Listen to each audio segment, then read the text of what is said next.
I'm actually very surprised that the Daily Show blocked me. I did Vice, and the same thing happened. The thing is, I was talking quite a bit during this. I played Piers Morgan. It didn't happen.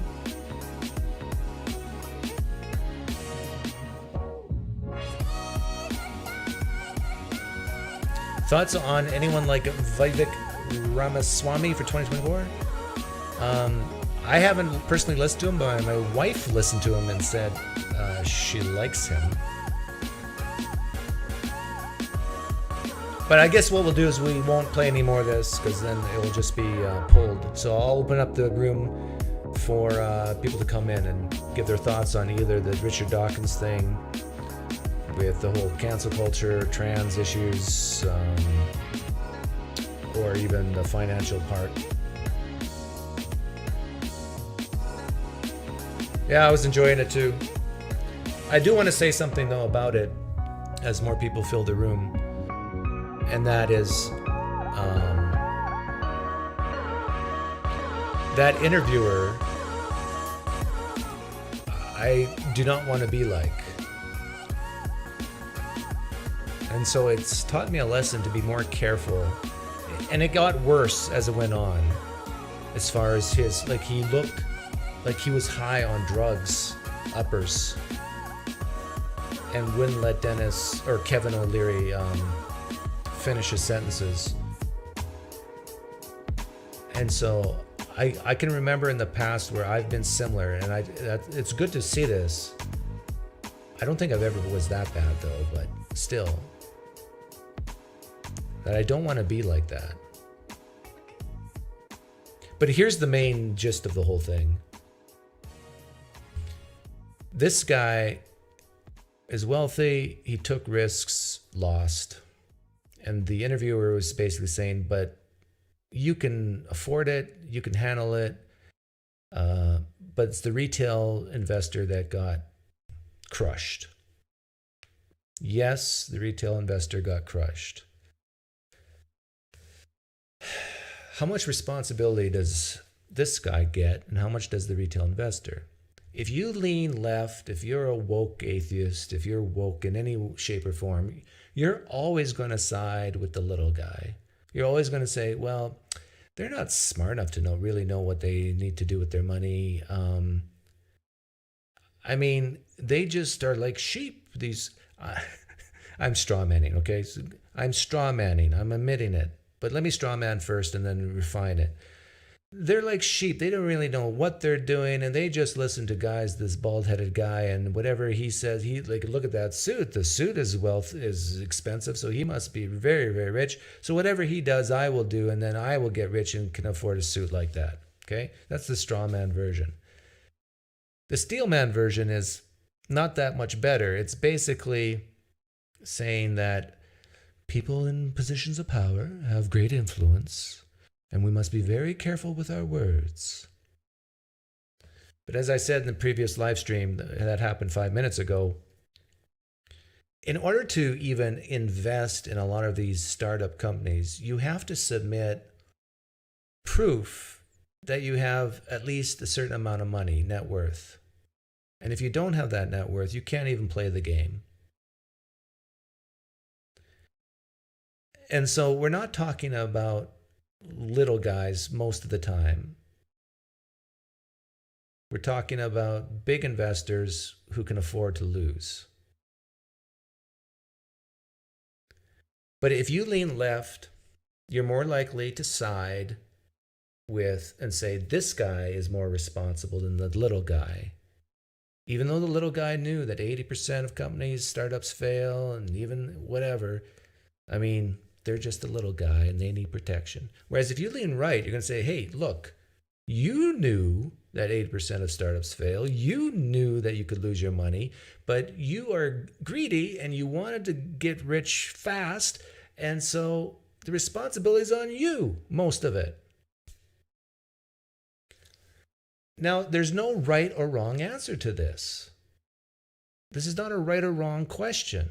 It is a values question of who do you feel is more responsible?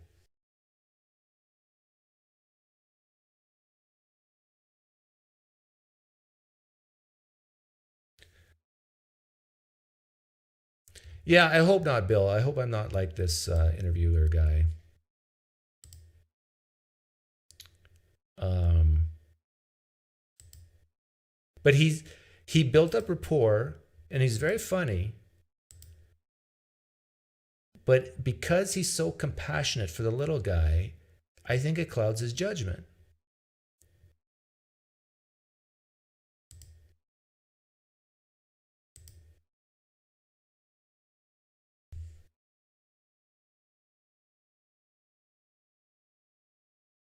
Okay, let's open up the room for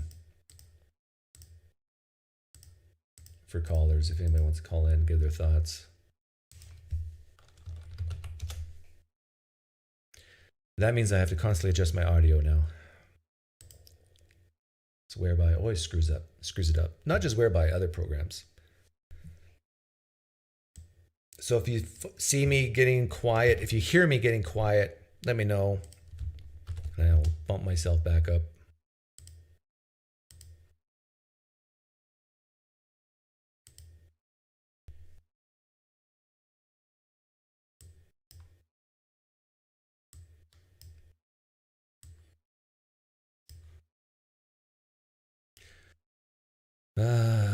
Without risk investment, we wouldn't have startups, service companies like FTX. Exactly, Dalai Lama.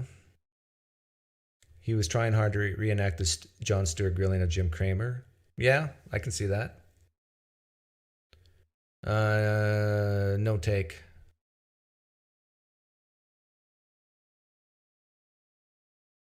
Mr. Wonderful is obnoxious, but apparently good at making money. I don't even know if he's obnoxious. I don't find him obnoxious. I actually find the interviewer more obnoxious than him.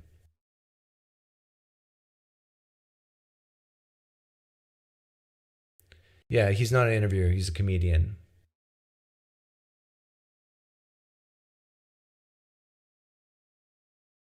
Yeah, I'm not sure why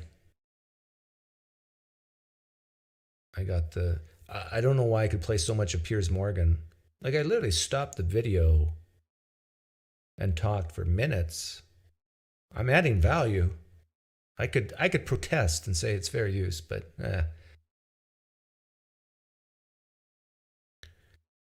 YouTube says you're playing other people's content. I play apologetic content all the time on my other channel, or I used to. Yeah, I got to look into this guy. My wife really loves him.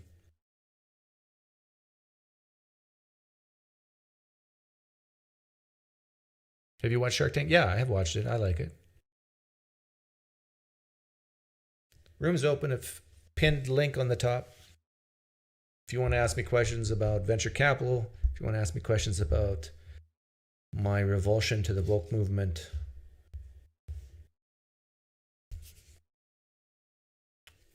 I want to bring up a poll here.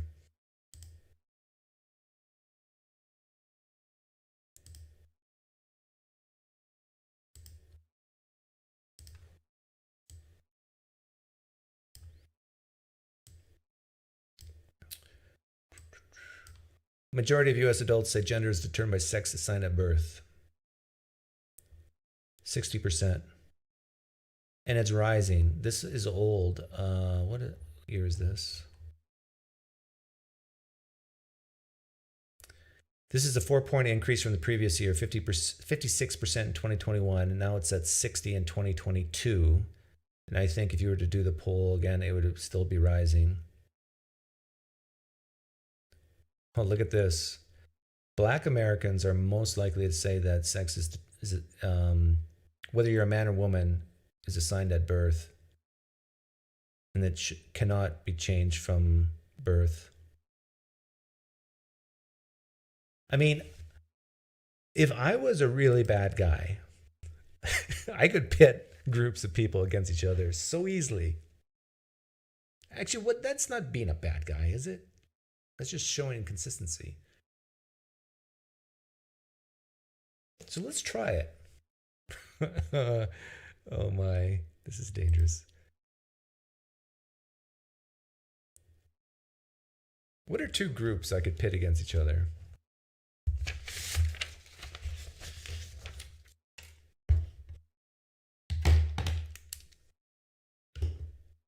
Like, okay, don't feel the need to answer this, but I'm just giving an example here. If I was to make a poll, who do you feel more sorry for?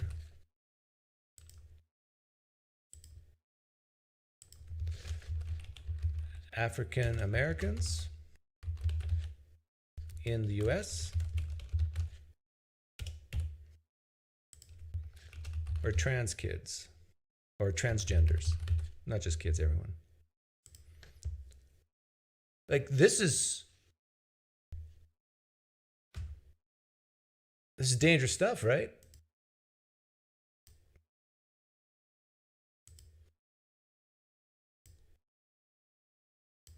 Like these are questions that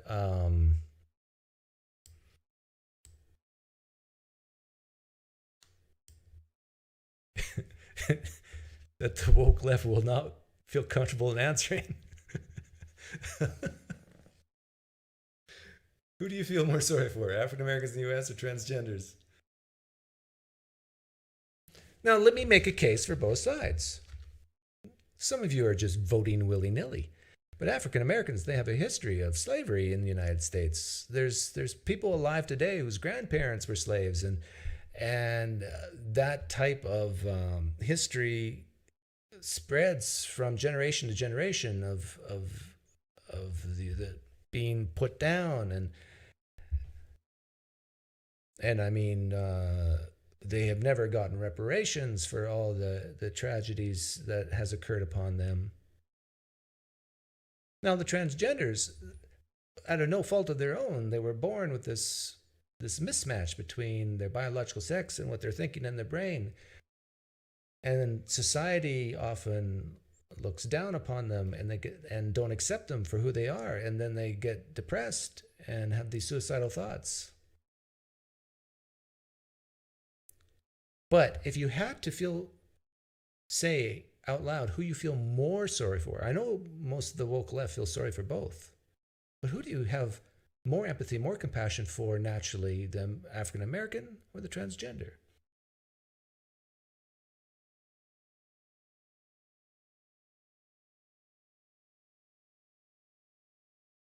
So now let's change it.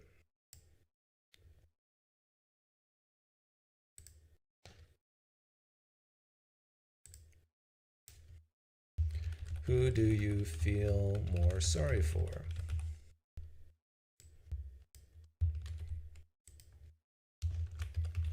African Americans in the US or Native Americans in the US?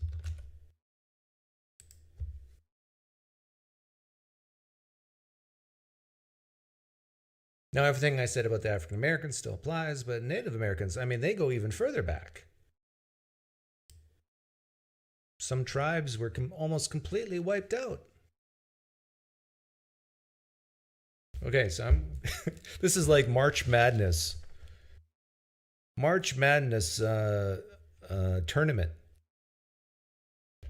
African Americans beat transgender, barely. But Native Americans are beating African Americans.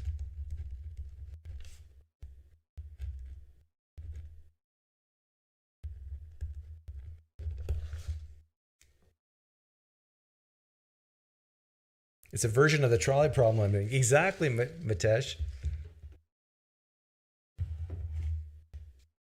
And it's only going to get more uncomfortable as we go. So vote now. If what I mean by feel more sorry for, I mean you naturally have more of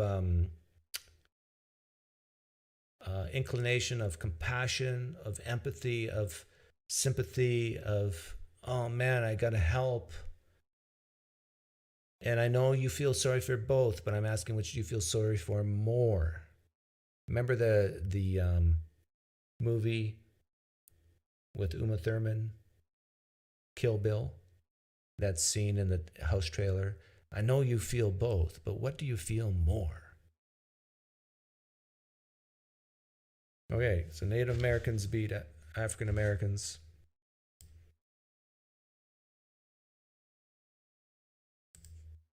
Now let's start a new poll. Who do you feel more sorry for? Oh, why don't I just copy and paste that so I don't have to type it each time? Women or Native Americans?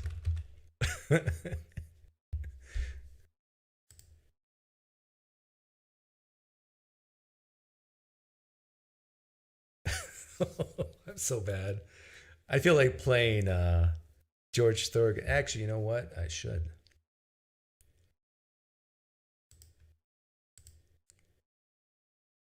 This is me right now.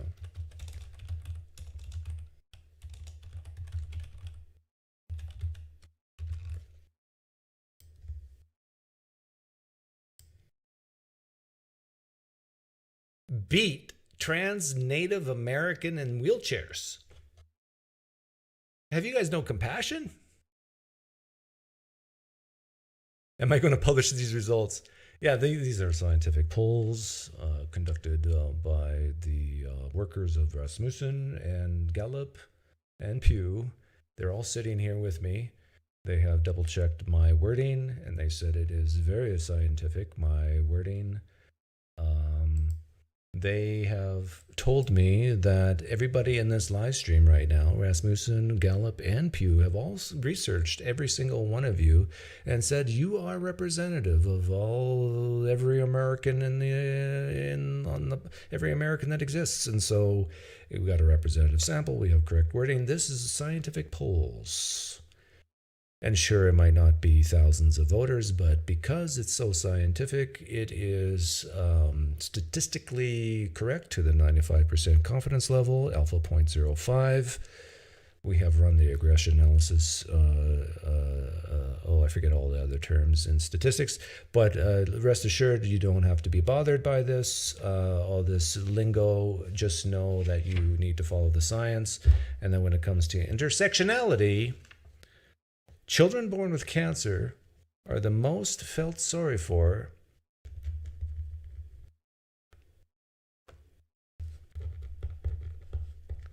Second place is trans Native American wheelchair people. Third place is Native Americans in general. Fourth place, African Americans. Fifth place, transgender. And the biggest losers in the Intersectionality March Madness Poll are women. Sorry, women. But people don't feel sorry for you as much as you think they do. Yes, children born with cancer won the Intersectionality Victimhood Poll. Don't blame me. I'm just the pollster. Don't blame the messenger. Blame the people. So women, you need to do more lobbying. You need to show how you're more victims to move up in the rankings. Transgenders, you have some work to do. I already made some pieces of advice in an earlier live stream that there needs to be more attractive transgenders as spokespeople. African Americans, you're doing well, you're doing fine. You're right in the middle of the pack. You're doing fine. You could make the argument you don't want to be top or bottom, so you're in the sweet spot. You African Americans are in the sweet spot. Native Americans, I tell you, people love you. I mean, they feel sorry for you. But if you somehow you can get in a wheelchair and become trans, they'll love you even more. But for all the children listening right now, you shouldn't be listening because your parents should not let you listen to my channel. But if you are a child born with bone cancer, please know that my live stream audience loves you the most, has the most compassion, and feels the most sorry for you. Please know, children born with cancer, you are loved.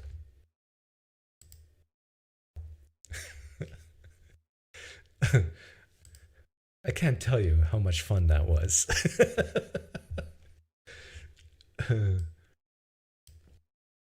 Okay, the room's open. It's still linked in the Whereby tab.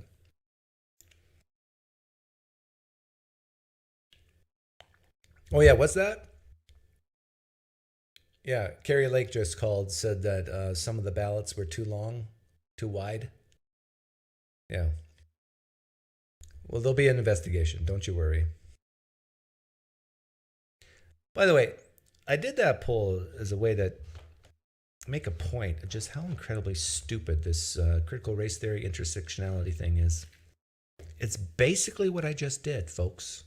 Oh, I sound like a Fox News guy, folks. But I'm old. When I was born, the Dead Sea was only sick. Dad joke. But this is what intersectionality is. It's victimhood and who's the bigger victim. And if you're not a victim at all, in fact, let me do one.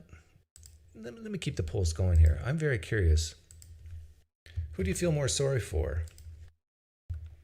A black man or a white woman? Woo! Oh, this is so much fun.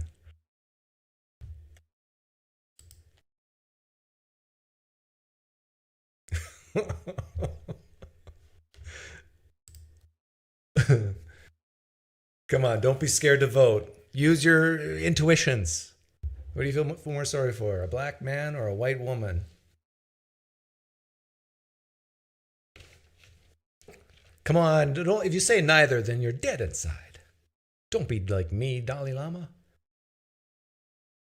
You don't want to be dead inside.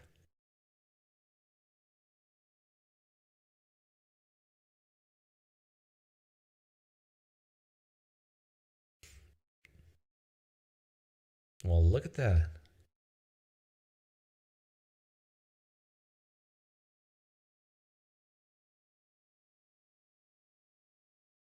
People feel more sorry for black men than white women.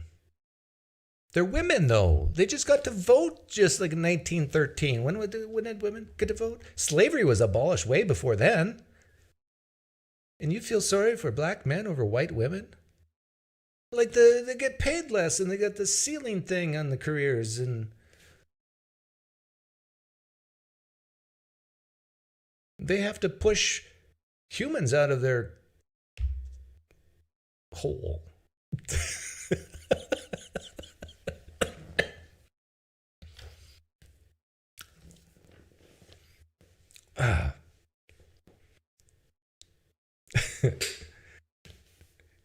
If you guys want me to pit two intersectionality victims against each other, let me know and I'll put it up. But it looks like black men are above white women.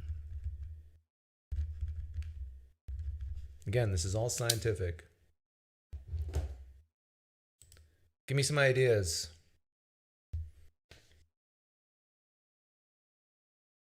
Which two intersectionality things should I pit against each other?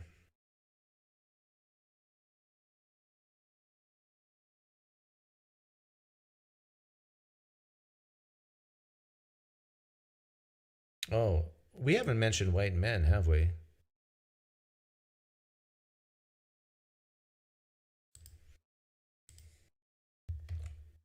Now, white men are the most hated intersectionality group. Less, not hated, maybe not felt sorry for. So we got to make this really interesting. Oh, that, actually, yeah, Pops, BG, we're going to do yours first. Gay man. I'm going to make it even more interesting. Okay, I'll do what you said. That is a good one.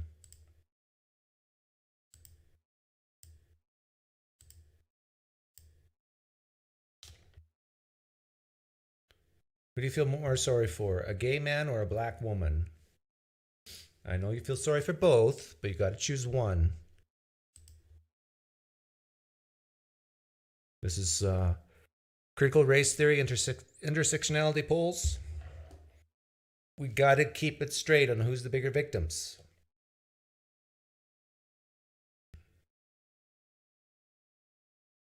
Oh, there's some other ones. What was it? White woman versus Asian woman. Well, the Asian woman's going to win.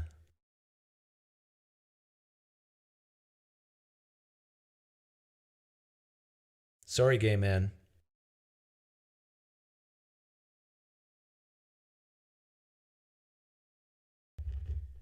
So gay men beat black women. No, black women beat gay men. Whoops, that doesn't sound good. Black women over gay men. I think men in general just have a rough go at it.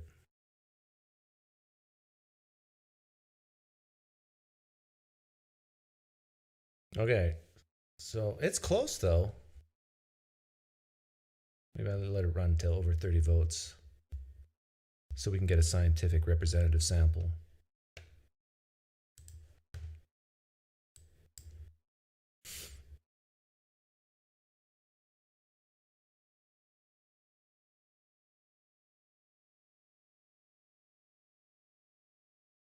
This is absurd. Bald man versus short man. Oh, yeah. Bald tall man or short man? I think short men would lose over bald tall men. Finally, a win for women. Yes. Women have been losing the March Madness Intersectionality Poll. Okay, let's end that one. And I got a good one. Who do you feel more sorry for? White men in the US or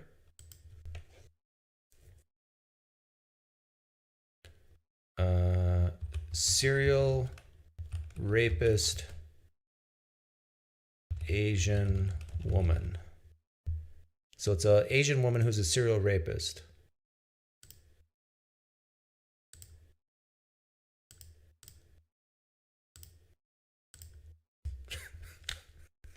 I had to make it this way.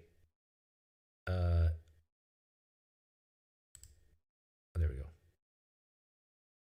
An error? Oh, it's not going to let me post it because I put the word rapist in. Rapist. See if that works. There we go. Who do you feel more sorry for? White men in the US or serial rapist Asian women? Women. It should be plural. Forgive me, Rasmussen, Gallup, and Pew. My wording was not right there. Finally, white men in the US are going to win. Are they? Are they going to win? I mean, my own demographic, I got to root for it, right? March Madness, intersectionality, victimhood.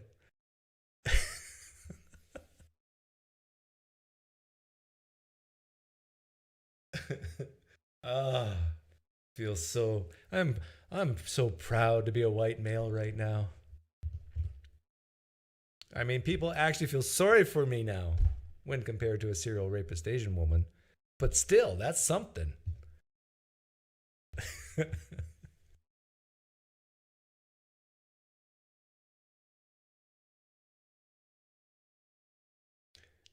Yeah, okay, we're not saying who the serial rapist Asian women are targeting. They could target other people than just white men. I don't know if that changes your vote.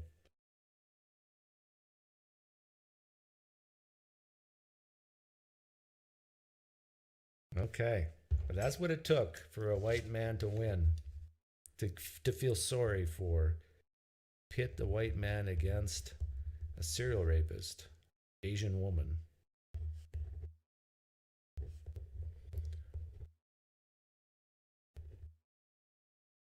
Man, I gotta publish a paper on a .org site Well, according to the poll conducted by the Pine Creek Political Channel on March 21st, 2023, studies have shown that white men are indeed felt sorry for more than serial rapist Asian women.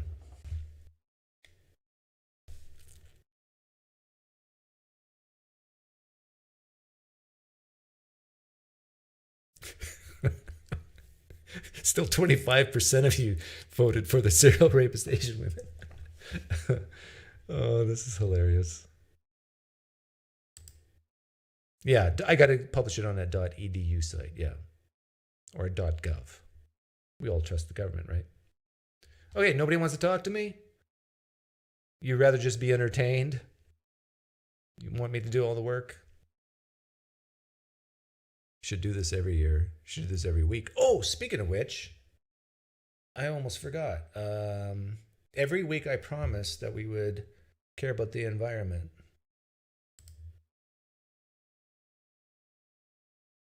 Oh, Myron, why didn't you remind me?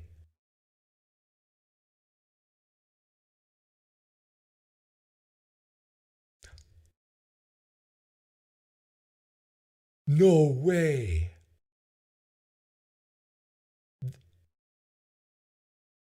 What? You're not going to believe this. I got great news.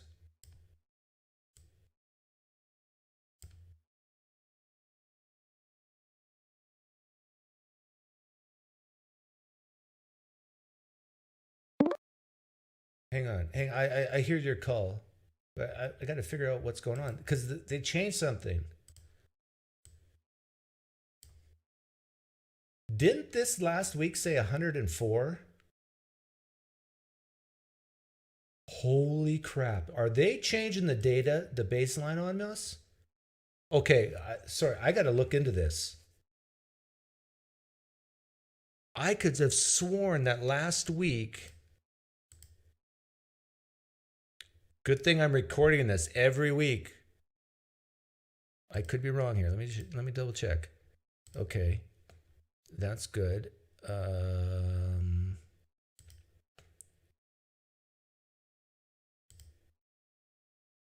Okay, last week's live stream here.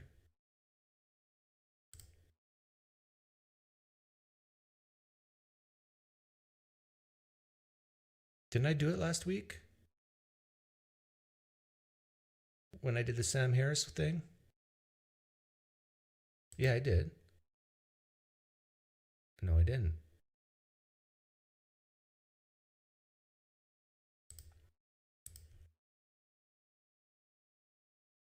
This is very curious to me. Something has changed on how they report it. There we go.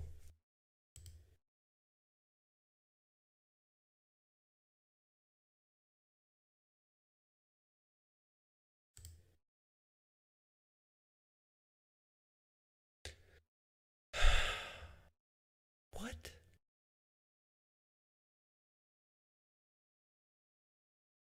Okay, I didn't do it last week.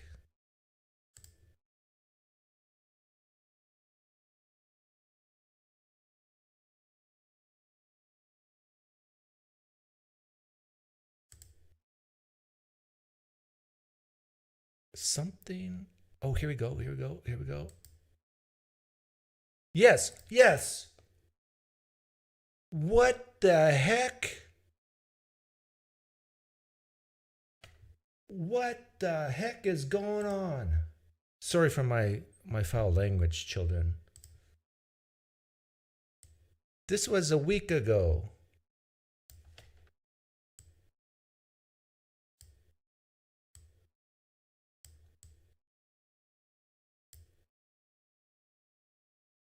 Okay. What is going on?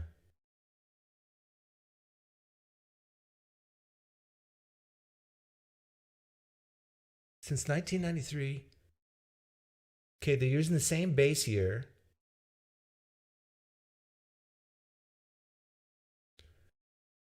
Is this great news? But the graph hasn't changed.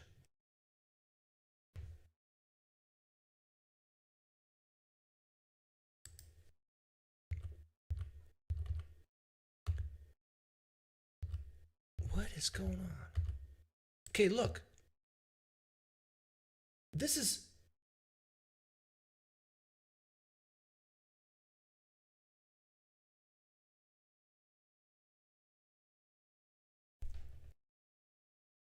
This hump is that hump.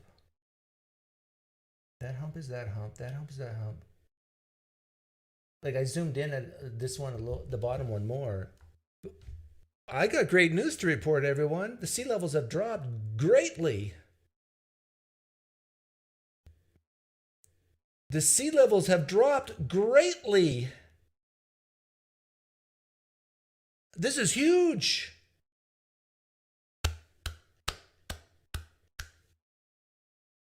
I am so glad I decided to do this every week.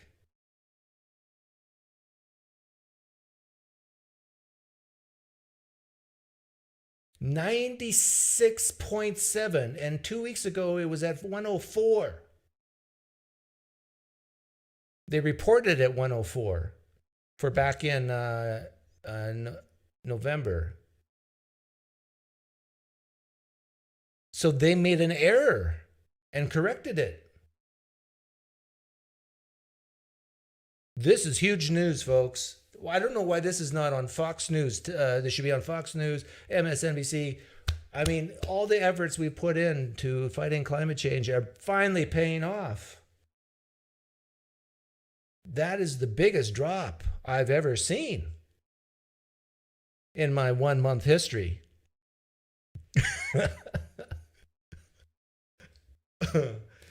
For all you don't know, this is the more recent one, the top one. The bottom one was 1 week ago.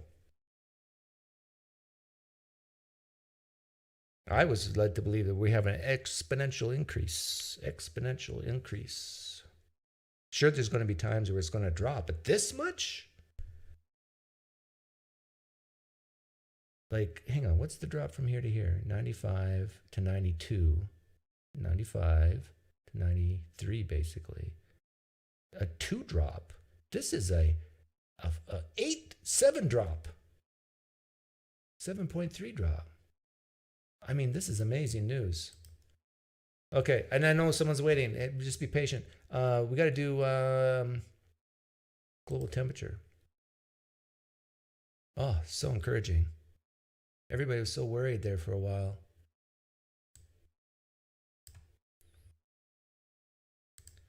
Oh, and we got good news on this front too. It's still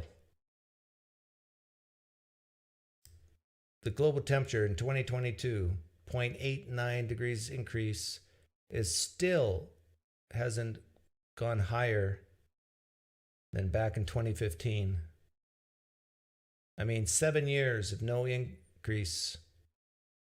Great news. 7 years, no increase. Whew. I mean, we need to celebrate. For all you woke atheists out there who are worried about the environment and worried about climate change, I mean, go to your fridge right now and grab your beer and drink it. Grab your beers and drink it. We need to celebrate. Great news today. Okay, let's take your calls. Oh, he's gone, or she's gone. Since I've talked about women, black men, transgenders, African Americans, Native Americans, and children with cancer, all of you are free to call in because I've talked about you. But since children with cancer won, children born with bone cancer are the first ones I'll let on today. If you're a black woman or a gay man, I encourage you to both come on, and we can talk about why the black women are felt more sorry for than you gay men. And if there happens to be a serial rapist who's an Asian woman here, I would love to talk to you.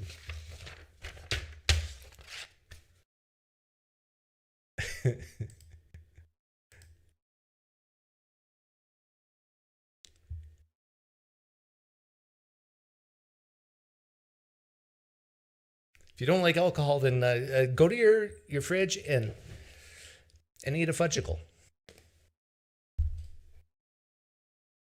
Nathius, I know Nathius that you don't trust me because I lean right and all right wingers are terrible people. not trustworthy people. But I mean, go to the NASA thing yourself. I mean, I just did it a week ago. Go back to 1 week ago. The goal of the it's titled "The Goal of the Democratic Party," and it said 104, and now it says 97. See, this is me a week ago.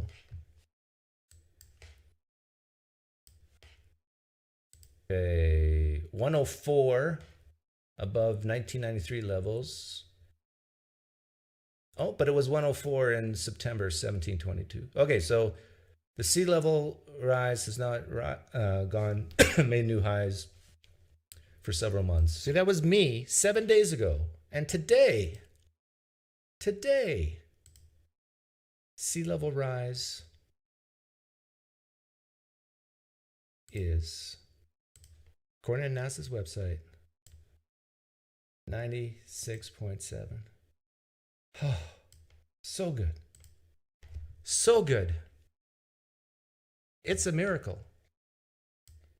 Like, this has to be an intervention from God. I might have to be a theist again. This is so miraculous. Do I use Just for Men for my mustache? Only me and my barber can tell you for sure.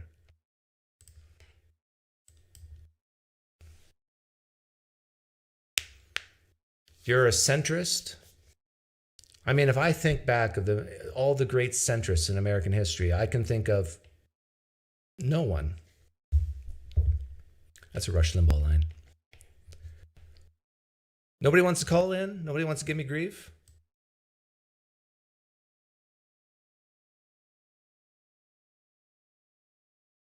Nobody wants to tell me how terrible I am for pitting all these victims against each other? Nobody wants to give me their definition of woke? Nobody wants to defend transvestites and trans whatever dancing in front of kids? No one wants to tell me how bad capitalism is? Is there a theist talk later? Thursday. Yes, Jaffa, Thursdays. This channel is to talk about more political issues. So today we talked about Richard Dawkins and the cancel culture and woke stuff, and then we talked about venture capital, but then YouTube pulled the plug on me.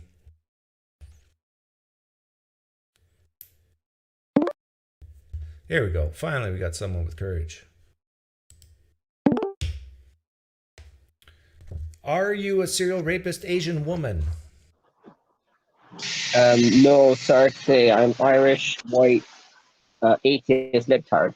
You're Irish, you're white, and what? Liberal, climate change doomer. Oh, you're a libtard. Okay. Well, if you're Irish and liberal, that sort of makes you a victim. Actually, no, I'm half French. It works. You're half French. Okay. What do you want to talk about? Well, I feel sorry for nature right now. For nature? Pretty bad. Yeah. Didn't you hear the good news? I just gave you great news about the climate. Yeah. In fact, if sea levels keep... Yeah, I mean, that could be a miracle. Sean, listen to me. If sea levels keep dropping at the rate it is, we might not have any oceans left. Yeah, it's probably because all the conservative tears and they're not crying anymore because Trump... Well, actually, no, wait, sorry. Trump supporters are sad. Sorry, what was the thing? That's wrong, sorry. I can tell you're liberal, you know how? Sorry. Yeah. You have a terrible internet connection. Yeah, I'm in my room. I can move in my house. How old are you? I'm in Ireland, so the internet. How old are you? I'm 30 years old. And you still live with your mom? Yeah. Sure, everybody does that nowadays. It's great. You save loads of money. I've saved already 30,000 in the bank. I'm gonna save it. I was joking. I didn't know you lived with your mom, and when I said it, But I just assume since you're a liberal, you do But live with you your know, mom. stereotypes are half true, as they say. But you're right. It's really tough for young people to make a go of it nowadays, especially if you're Irish. Especially when you think about the environment all the time, what bad news on the internet about Do you do you climate change and all that. do you have anxieties or depression about the environment? Yeah, yeah. I mean, I studied horticulture and environmental stuff, so I know a lot about the bad side of the environment. So I Oh. feel sorry for nature for all the bad things they've done to it. Well, you know, nature's you should feel sorry for nature because nature's trying to kill us. You should feel sorry for us. Yeah, Every day, nature's yeah. trying to She's kill trying us. to get her revenge. She's trying to get her revenge on us. I think she's doing it well. But you know, Sean, you're seriously, your internet connection's so bad. I'm gonna have to let you go. But thanks for calling in. Sounds like he's like in some type of aquarium. Doug, you yourself have said in the past, take advantage of your parents as long as possible. Yes, yes, I've said that. Yeah, and that's what he's doing. But I didn't know. I was literally joking when I said 30 years old, still living with his mom. And I was right. uh, but yeah, he's saving a ton of money. I don't doubt that.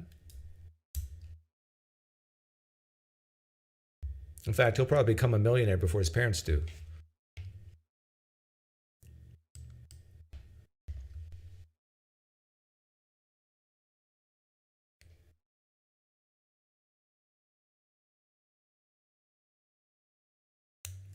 But I'm actually still really curious that the number went down, but the chart didn't change. Did you guys hear what I just said? I've been watching the NASA Global Climate Change website for over a month now, every week. And the number went from 104 to 96.7, but yet the graph is still the same. Can someone explain this to me? Let me double check. Something is really weird. Yeah, they shifted everything down. Is there a note? I don't see any notes. My.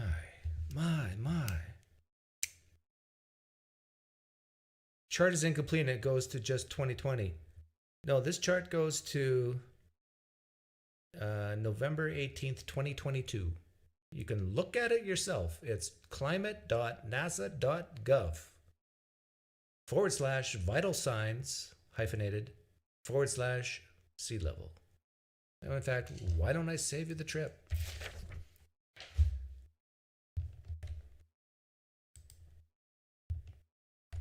I can post it. But look, please, someone look at that sea level chart and then go back a week and look at the same chart a week ago. They changed something. Because we all know the sea level didn't drop 7 millimeters in 1 week. We know that's not true. So they shifted everything down. Either that or this is just a typo on their website.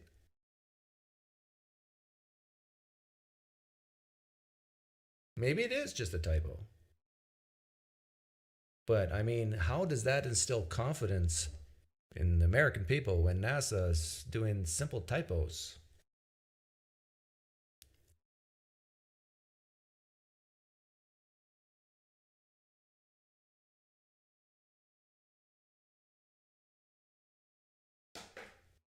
Room's open. I don't want to stay too much longer. I'll take one more call. Let's try to wrap this up at an hour. How long did I go on the other one? At least an hour.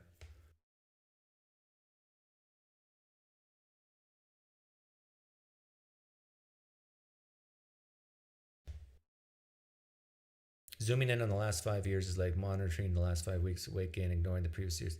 Lazy. Seditious soliptus. What in the heck are you talking about? What in the heck are you talking about? Yes, I zoomed in for the last 5 years, but there's a reset button. You can go all the way back to 1993. I'm looking at it right now.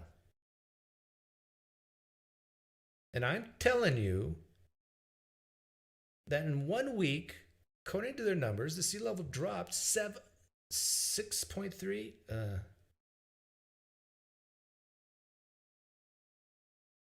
7.3 millimeters. But when you look at the graph, it looks symmetrical to me. That's why I zoomed in. You could see the humps the same. So I think they just shifted the whole graph down by a significant margin. It's like a grad school student said, "Oh, we made a mistake here. We're going to shift the whole thing down."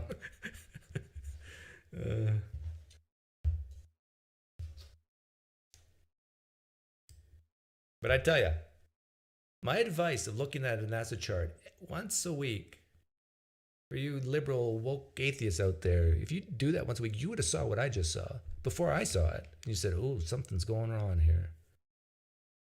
Either we got great news, I mean amazing great news of a precipitous drop in sea levels, or something's funky with the data.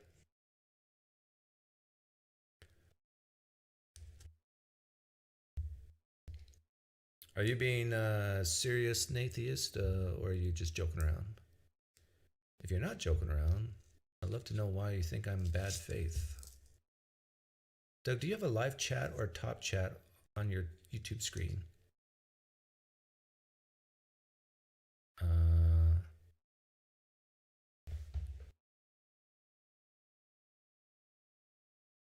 Live chat. Why are you typing stuff that is not showing up?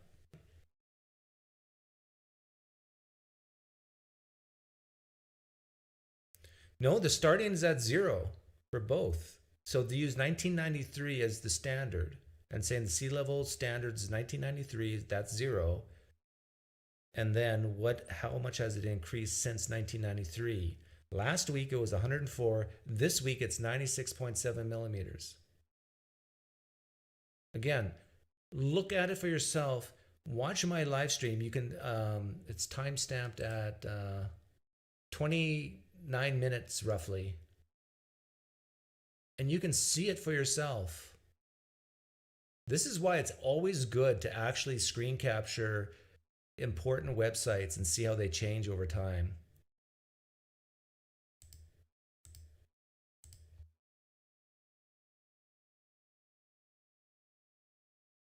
This is how you make climate change deniers. Well, you're not that far off. When people start seeing this, they start to wonder what's going on.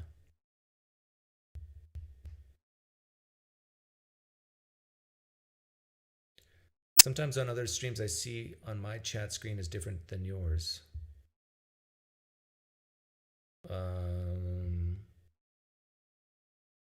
Well, it could be I've blocked some people and you haven't, or vice versa. You block some people and I haven't.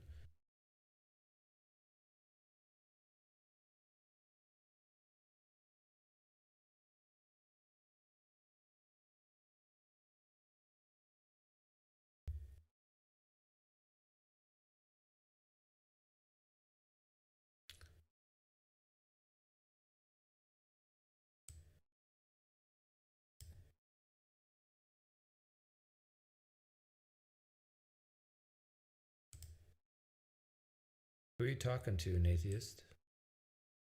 It takes a lot of guts to come on someone's stream and call him a liar. I'd call it, you are calling me a liar. Why? Tell me why I should not block you. I mean, why do you want to listen to a liar, right? Let me give you a chance to explain yourself.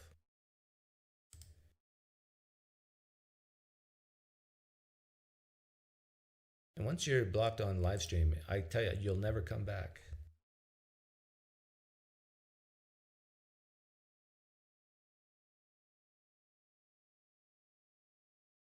Maybe the end date has changed. The most recent date is now November 25th. What was it? Perhaps. Okay, so let's see if you're right here.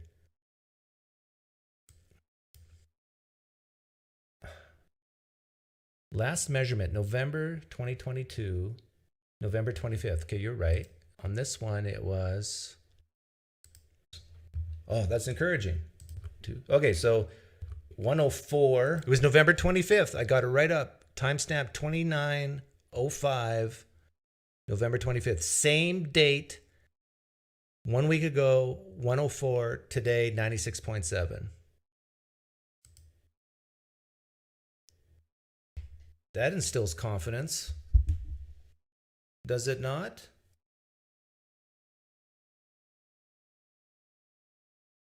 I wonder if I'm the only one on planet Earth to notice this. And now you guys. Are you the guy who called me a liar? Yeah, that's me. What did I lie about? And how do you know my motivations to make that assessment?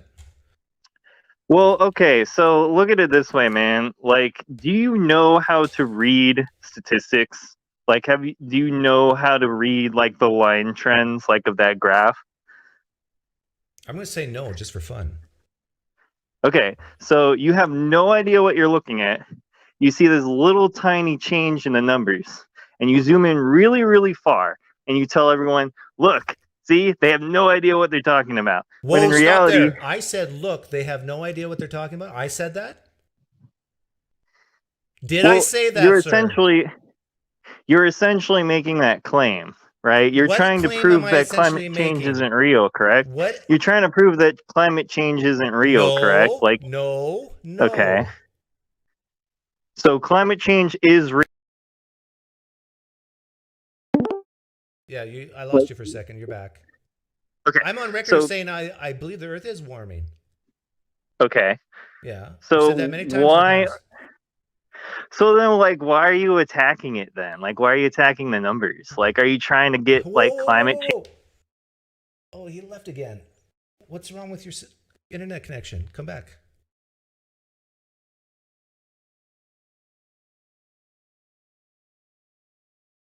If you can still hear me, you're back. What's going on with your Okay. internet? You're cutting in and out.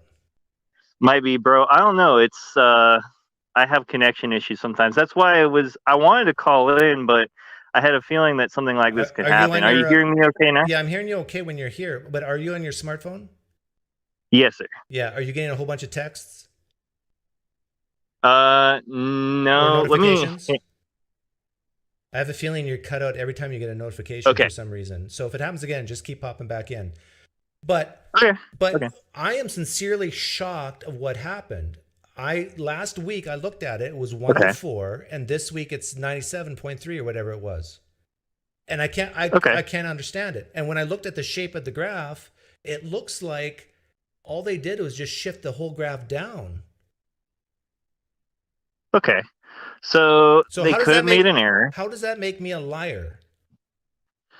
Well, to me, it seems like you're trying to push some kind of like anti-global warming agenda.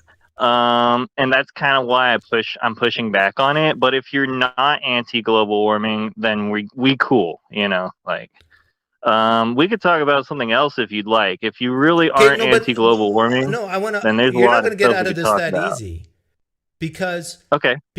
I am anti-alarmist global warming, but I'm not. I don't Okay. I don't think we should freak out about it, and that we need to abandon capitalism and socialism like a lot of people think because of it, and wealth transfer and all that sort of Okay. thing. And we can have differences in opinion on how to combat it and how serious it is. But for you to, number one, imply I don't know how to read a graph, and number two, to think I just lying about it, what on earth would make you leap to those conclusions?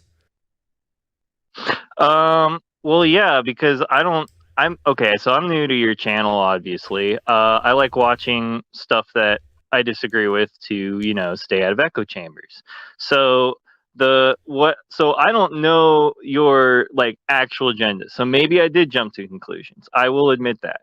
Can I propose? Now, Can I propose a reason why you might have done it?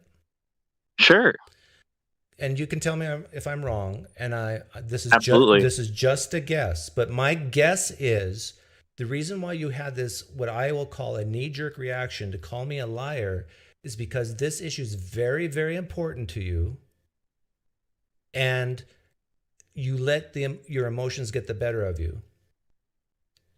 That could be it. Now, I don't think it's specifically global warming, but just the idea that people like can promote like conspiracy theories, pseudoscience. That's my big thing.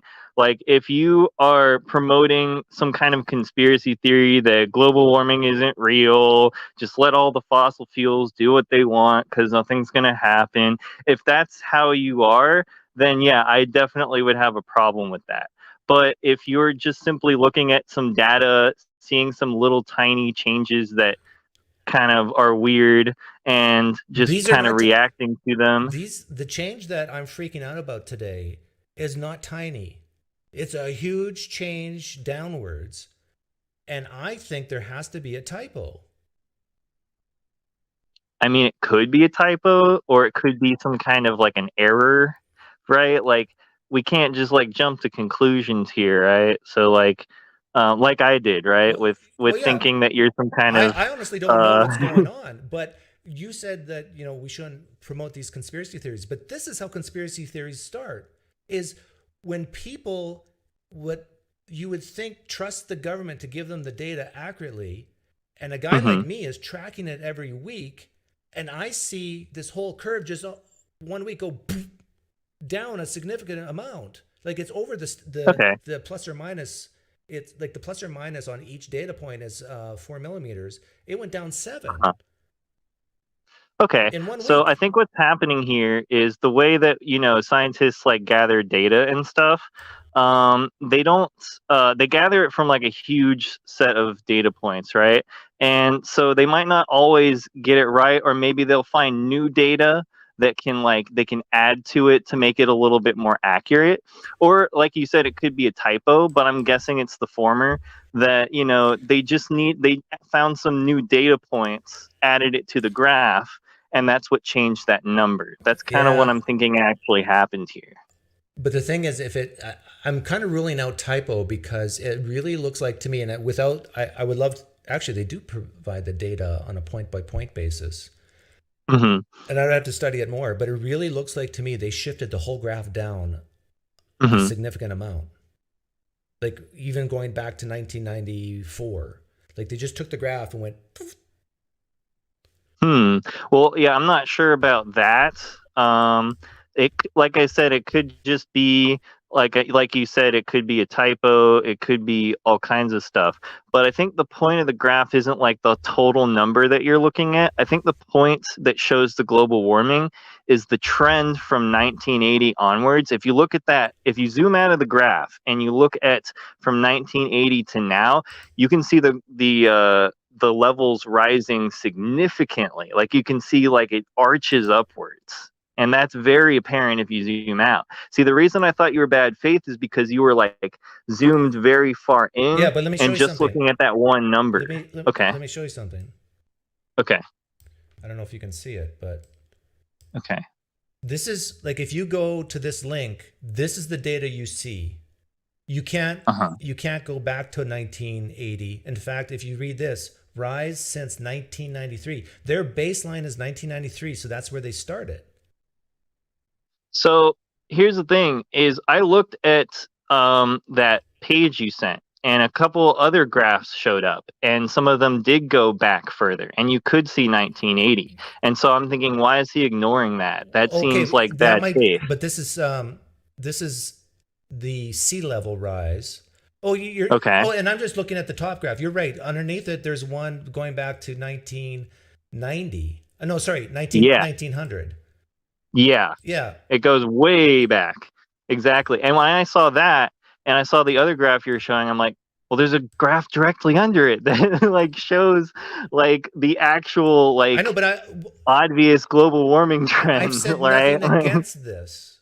Like, Okay, I'm just making sure, man. Like I really don't want to see people coming at this serious issue in bad faith, because I mean, you're definitely coming at other issues in bad faith. what? Like the whole like CRT kind of thing. you know, like What's bad? saying, "Oh, who should we feel better for?" Like, or who should we feel worse for? I mean, like, oh, Okay, but like that to but me is very bad faith. what? Why is it bad faith? Be very specific. Okay. So when you're asking people who should we feel worse for, like gay people or black women and stuff like that, Hmm. what you're doing is you're creating what I was calling in the chat a loaded question. And what I mean by loaded question is essentially you're saying that feelings have something to do with these systemic issues.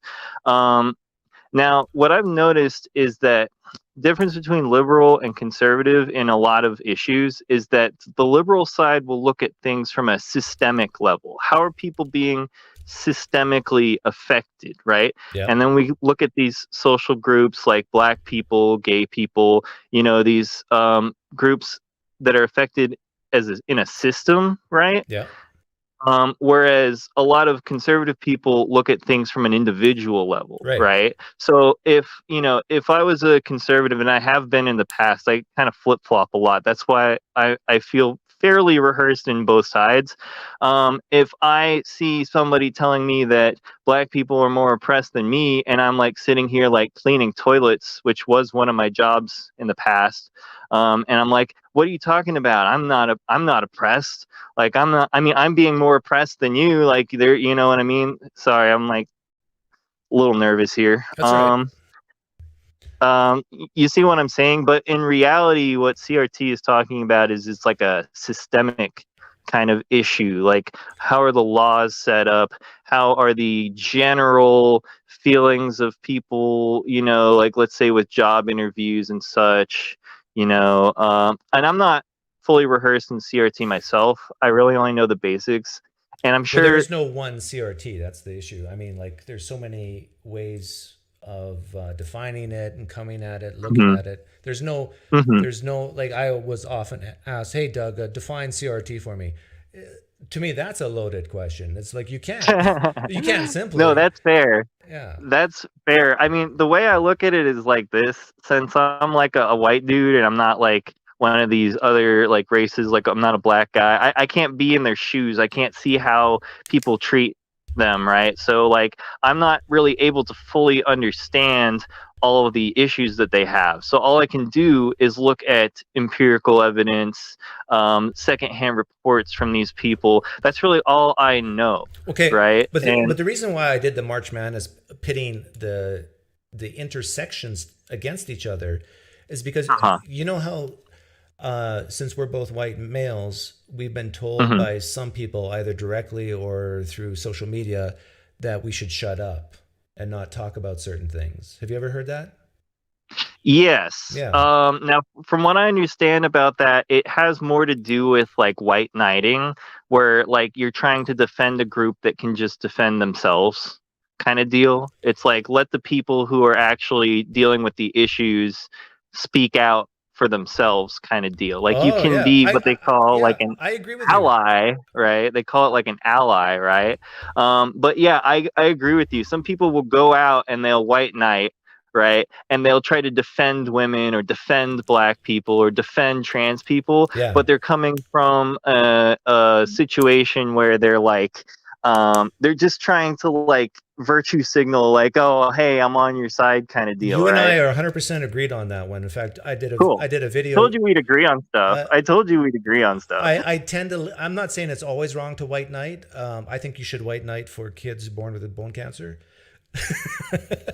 But I just a couple of weeks ago, a whole bunch of guys were defending this woman scholar because she was called fringe from some no-name guy, and there's like, oh, got to come to her defense, and I'm saying, why are you white knighting? Why are you virtue signaling? Like, to me, this is gross. But anyhow, but there's probably some like policies and laws that could be enacted that might affect a white man, let's say through taxation or some other way, that they have still been told to remain silent on because, let's say, take reparations for African Americans.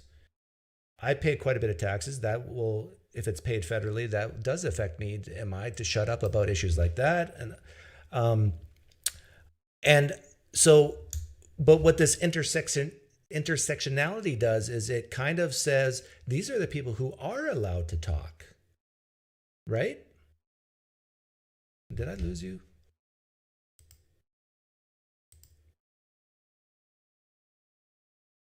He's coming back. Come back, whatever your name is. Your name's probably Nathan.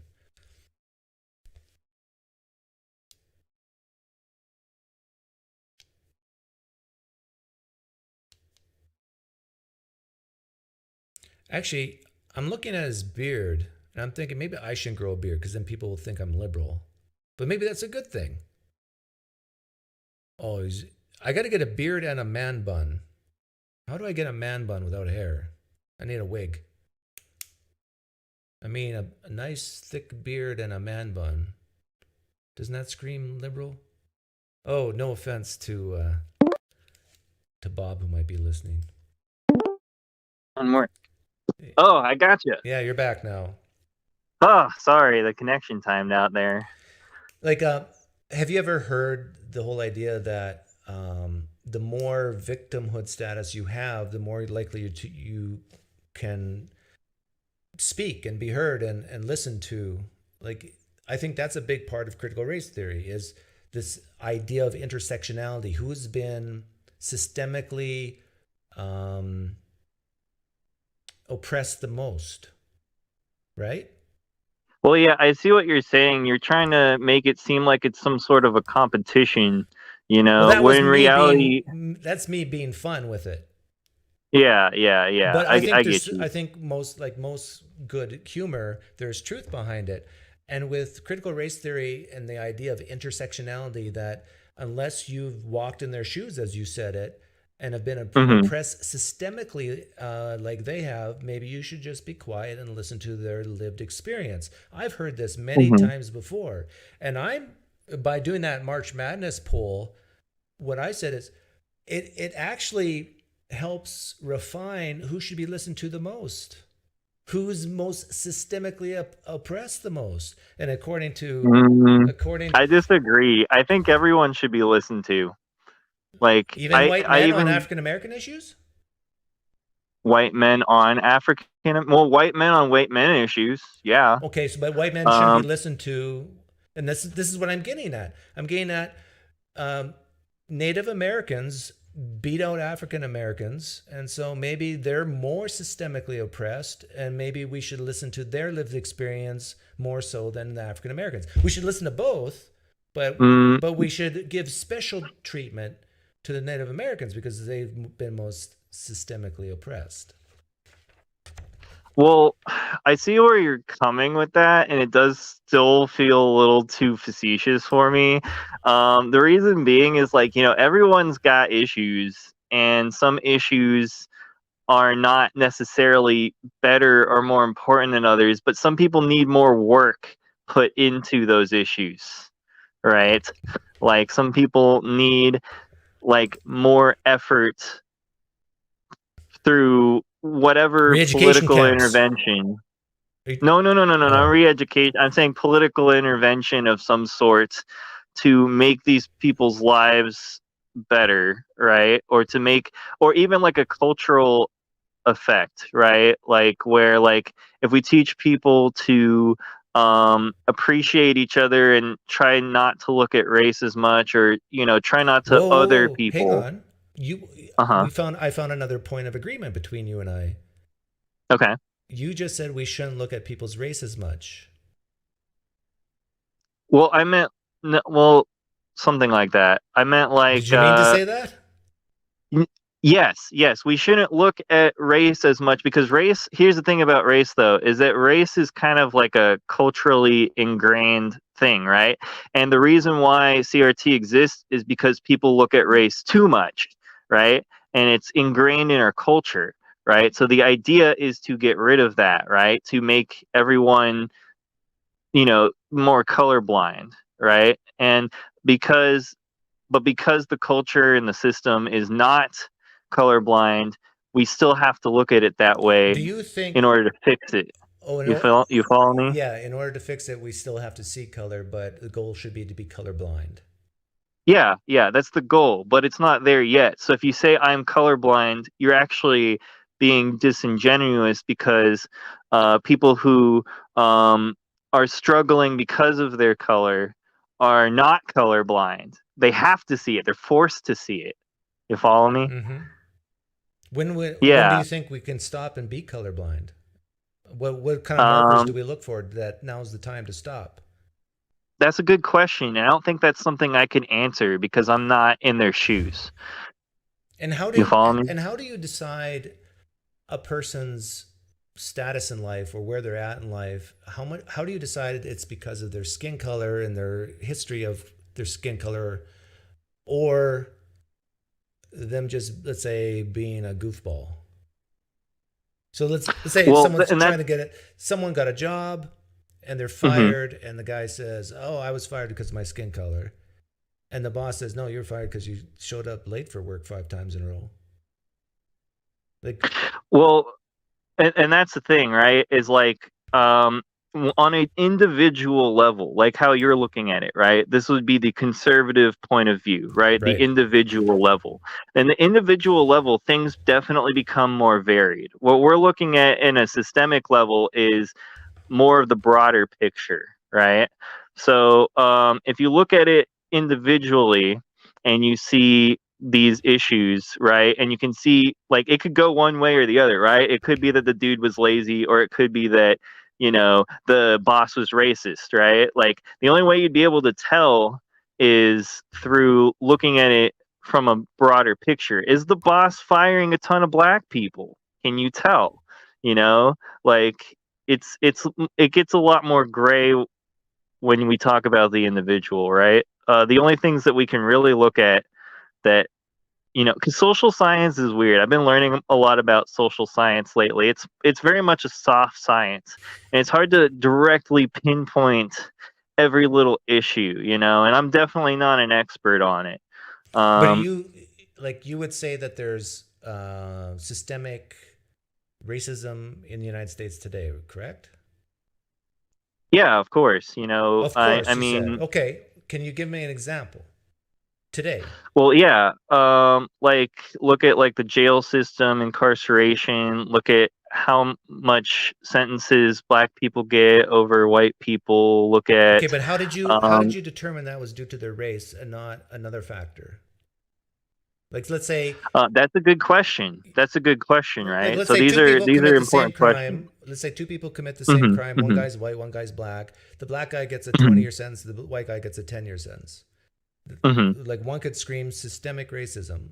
But if you dig Hmm. deeper, maybe it's because the black guy has done the same crime 3 times and the white guy is first offense. Yeah, that's a legitimate question, and that's definitely not one that I am equipped to answer. I'm not like a social science expert.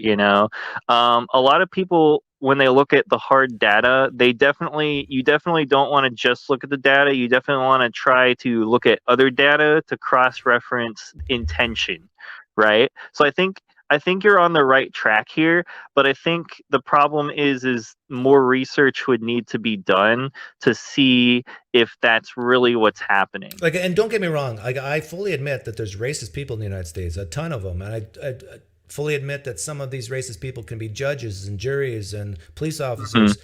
But Hmm. when you say systemic, I think of government regulation. Hmm. And so I'm thinking of what is a government policy in place today that's racist. And I would make the claim to you that there is none. Okay, that's a fair claim. I mean, it's not going to be black and white, right? We don't have like Jim Crow laws Right. anymore, right? So it's something that you have to really look at deeper. From what I understand, it it has more to do with like how do I word this? I'm not really good at this. How like black neighborhoods are like almost like segregated and like gentrification and stuff like that. I'm almost just throwing out It's buzzwords funny you should because mention that. you're getting to a point.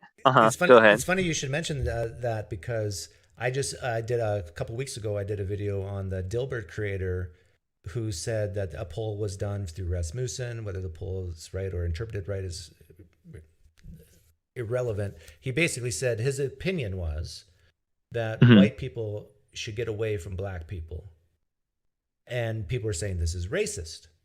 But yet, just yesterday, I published a video on this channel where Mhm. a liberal woman, white woman, said basically the same thing, that black people need to stay away from white people and have their own safe community space. I forget the term she used for it. There's a special term. Like a safe community. Okay, I see. Okay, that's interesting. I don't know how I feel about that, right? Like, because I grew up in Florida, and in Florida's incredibly mega diverse. Like, I live in Texas now, which isn't as diverse, but Florida is like super diverse. Like, we didn't even define race as like black or white or Hispanic. We define it by countries, right? The Haitian guy, the Cuban guy, like, we know everyone's nationalities. Like, it's that diverse. So I can't even like picture a world that's like not like that. You feel me? Like, even where I live, in DFW, like, white people are only about 20% of the population, so it's still pretty diverse. Like, I only have like one or two white friends even to speak of, so I can't even imagine a world where everyone is segregated. That's just so weird to me. Like, I Well, would need to like what's interesting know the is reason.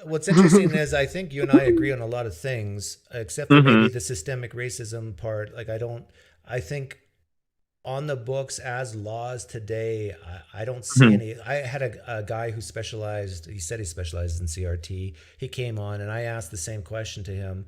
And the first example that came out of his lips was uh, there's a law in New York that says you cannot kill chickens. It's some weird law. It's laying hens or something like that. And there's a Huh. sect of Judaism that wants to kill chickens for some type of sacrifice. And so that's an example of systemic racism, because being Jewish, I guess, is a race. And it's a law that says that these Jews can't do something for their religion. And I would agree. Okay, there's an example of systemic racism, but it's about killing chickens for a weird Mhm. sect of Judaism. And Mhm. but when we're talking about African Americans, I'm asking for a law like that. It says if you're African American, you can't do X, and if you do X, you get a bigger sentence than white Americans or whatever. And I'm saying that doesn't exist. Okay. So this is something that I would definitely have to look more into, but from what I understand, um, it's not black and white, right? It's not like we have a Jim Crow law in modern America, right? Like, that's kind of silly. It has more, from what I understand, it has more to do with like opportunity. Um, like, I feel like from the dichotomy of the right and the left. The left would say that there's systems in place that prevent certain demographics from having more opportunity than other demographics, right? And then on the right side, they would say, well, no, it has more to do with an individual's merit to Oh society, yeah, like I right? think we're agreed here too. Like I believe that children born and raised in a very wealthy, let's say upper middle class home, have way more Hmm. opportunities than a poor person. Right. Yeah, And there are more white people in this country that are wealthy than black yeah. people. So obviously that alone is systemic right there. And maybe it's Well, amoral. hang Like, on. we can't say, go ahead, go ahead. Hang on. You said that alone is systemic, but if you look at it on a per capita basis, there's more wealthy Asians than white people.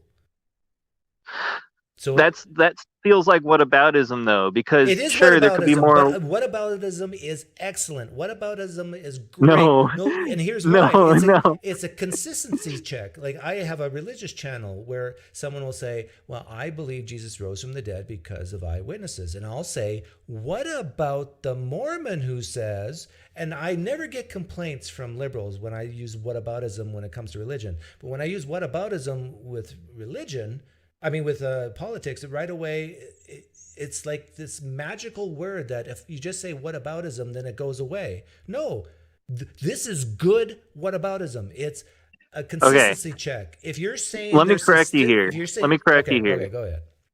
So the way that we use whataboutism with religion works because there's no evidential differentiation between any religions, right? Because what about Mormon? What about Muslim? What about Christian? There's no evidential thing to tie any of the, to prove that any of them are more true than any others. So Oh whataboutism no, works there. I would disagree strongly with that. I would say that when it comes to eyewitness testimony, like these are facts of so and so claims. And I'm not saying their claim is true, that's not a fact. But what I'm saying, the claim is a fact. That we have people who have written down their testimonies and claimed Hmm. that it's true, but Hmm. but we can make an assessment of these claims. Well, we can't make an assessment of the claims, but because they in and of themselves are claims, they all hold the same merit to each other because they're just claims, right? We don't have actual evidence to back up Yeah, their but now we're claims, and getting. that's with every Yeah, religion. you know So we what? I'm going can to what give it to you. about? I'm going to give it to you because we're getting far off of the. We're focusing on religion and not the political stuff. Okay, yes, it's whataboutism, and so my question is, what about the Asians? Are they systemically oppressed in the United States?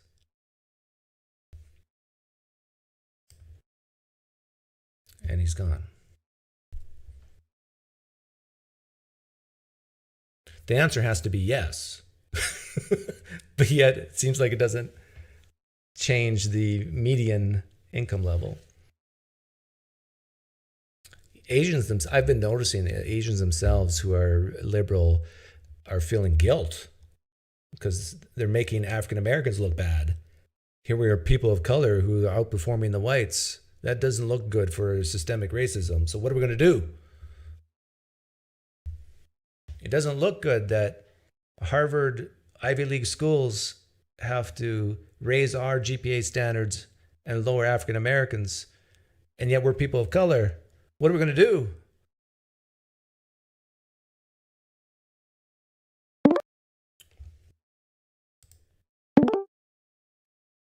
So, Uh, my last question to you before you got knocked off was: uh-huh. do you think Asians are systemically oppressed in the United States? Um, that's something I'd have to look more into. From what I've heard from other Asians that have spoken out about it, yes, but I don't know what the specifics are, right? I'm not a CRT expert, right?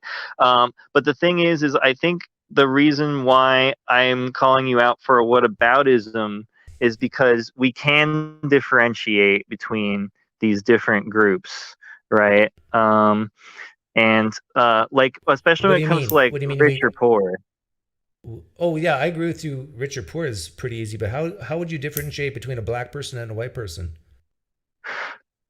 Different. No, I meant like between like because you said what about Asians who are richer than white people, right? Yeah, And you have to understand that a lot of those people got their money from their own country or brought it in, or there could be a lot of different factors that go into that, right? that doesn't apply to some black people. Well,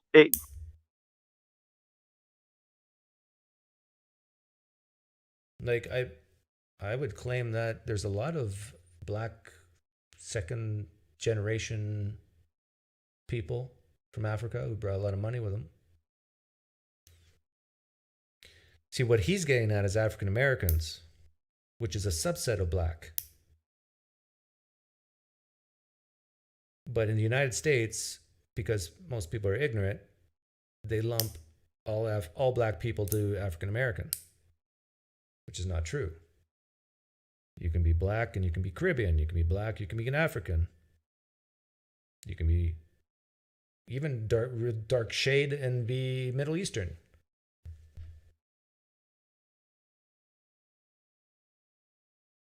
It's easily demonstrated by putting in resumes with identical information except for names. Yeah, that's true. I've seen that study, or at least heard of it. okay. Yeah. Okay, I think I'm keep losing you because my phone is touching my face. So I'm holding my phone a little different. I'm not holding it like it's a speaker, but I'm like I have it up to my mouth And I think that should prevent the I think it's disconnections. I think my notifications are phone, coming. I think you get bumped out every time a notification or a text hits your phone. But I could, that could but be it too. but either way, just keep calling back in. Okay, so Yes, sir. the last question I asked you: are Asians systemically oppressed? You said talk to some of your friends, and you say probably yes. But it seems like it doesn't make a difference with the median income level. Right. Well, no, I'm saying like, so the way I, this is hard because I'm not super educated in this. But the way that I understand it is that, most black people that are from here, not all black people, of course, because a lot of black people are immigrants as well, but most black people that are from here were born here and their ancestors were slaves, right? So they didn't have the opportunities to accumulate wealth that someone from Correct. another country may have, right? Correct. So by saying, but what about Asians being rich? That's a non sequitur. Well, but hang on. When we're talking about systemically oppressed people of color, are we only talking about African Americans? Aren't we talking about Asians? Aren't we talking about Middle Eastern people? Aren't we talking about people from Africa? People It of color, depends. Caribbeans? What do you mean it depends? I think the answer is of course It we depends. are. We're talking about all the groups. Well, you can put them all into one group, but like different groups will have different issues, right? Right. Different, Yeah. and the reason for why different groups have different issues is because what makes them different? Why do they have different issues? A million different factors, Not a million. There's a few big ones. There's like Sure. the history, like African Americans have a very unique history, but Okay. Asians have a unique bad history as well. In fact, one can argue if you're looking at time since from the present, Asians just what was it, 1940s were put in concentration camps, like the Japanese and other Asians put in concentration camps, like Hitler did. That didn't happen to That is true. That didn't happen to the African Americans. Like they were slaves. Absolutely. Well, no, That would be a not in the form of oppression 1900s for is my sure. point. Yeah, that would be a form of repression for sure. Yeah. To like Asian people. It wasn't even Japanese people alone. It was like all the Asians. Right. They just were like, just throw them all in the camp. given- it was awful. So given that rough history that they have, how is it that they have overcome that oppression from something that just happened 80, 90 years ago? How did they do it? Well, again, we're looking at a lot of different factors here. Perhaps I would like to see a study to see if the Asian Americans that are currently living here that are rich actually got their money, their wealth from working and living in America, or if they got it overseas, from in their own country and just happened to move here. That would definitely be something I'd be curious to know about, right? Let's say they got it from living here. How would you explain that? Which I'm sure is true at least in a lot of cases. I mean, that would be a good thing, right? Like, I don't see any problem with that. Right, but how do you explain systemically oppressed people of color being upper middle class today and being productive members of society? How do you explain that? How can you be systemically oppressed and still successful in the United States? I mean, how can I word this? So, like, it has to do with like the degree of like opportunity, right? Like, how many people can really obtain the opportunity to make their dreams come true, kind of deal, right? Like, you could be doing everything right and still not be successful or, True. like be upper middle class, right? And that goes for anybody, but for these particular oppressed groups, there are more factors in place to prohibit them. So sure, some of them might break through and do more successful things, but these factors are inhibiting the rest of them. Okay, but how do you explain those few that did? And I don't know how few it is. Like the median income, and I know what some people say to this, but the fact is, this is a fact that's falsifiable. The median income for Asians in the United States is higher than the median income for whites in the United States per capita. The per person average household income is higher for Asians, people of color who've been oppressed in the 40s and 50s. How did those people, how do you explain systemic oppression and that stat? So I think the way that you're looking at it is not fully thought out, because income level isn't the only factor that makes you oppressed, right? No, Like, I'm saying they are oppressed, and uh-huh. yet they're upper middle class, higher incomes than white people. I don't While know. being You know, oppressed. the best answer for me to say is I don't know, because I'm not super educated in this. So, Okay, let me I'm just propose a possible answer. okay. Go ahead. A possible answer is, okay, if I grant you that systemic racism exists Uh-huh. of people of color, and yet there are many people who are Asian descent who have lived in the United States, whose grandparents were in concentration camps, those people who didn't bring money in, that they have been successful is because they've done it in spite of the oppression. They have chosen on an individual level Mm-hmm. to give the middle finger to Mm-hmm. society and say, oh, you think I'm inferior to you because of my skin color? Well, guess what? I'm going to go to school. I'm going to get this education. I'm going to be a doctor. I'm going to be a lawyer. I'm going to be a businessman, and I'm going to make a lot of money, and your kids are going to work for me. That's the Mm-hmm. attitude that they have. Right. And of course, you're looking at it from an individual level. Yes, How many the people are individual level able to do explains that? it.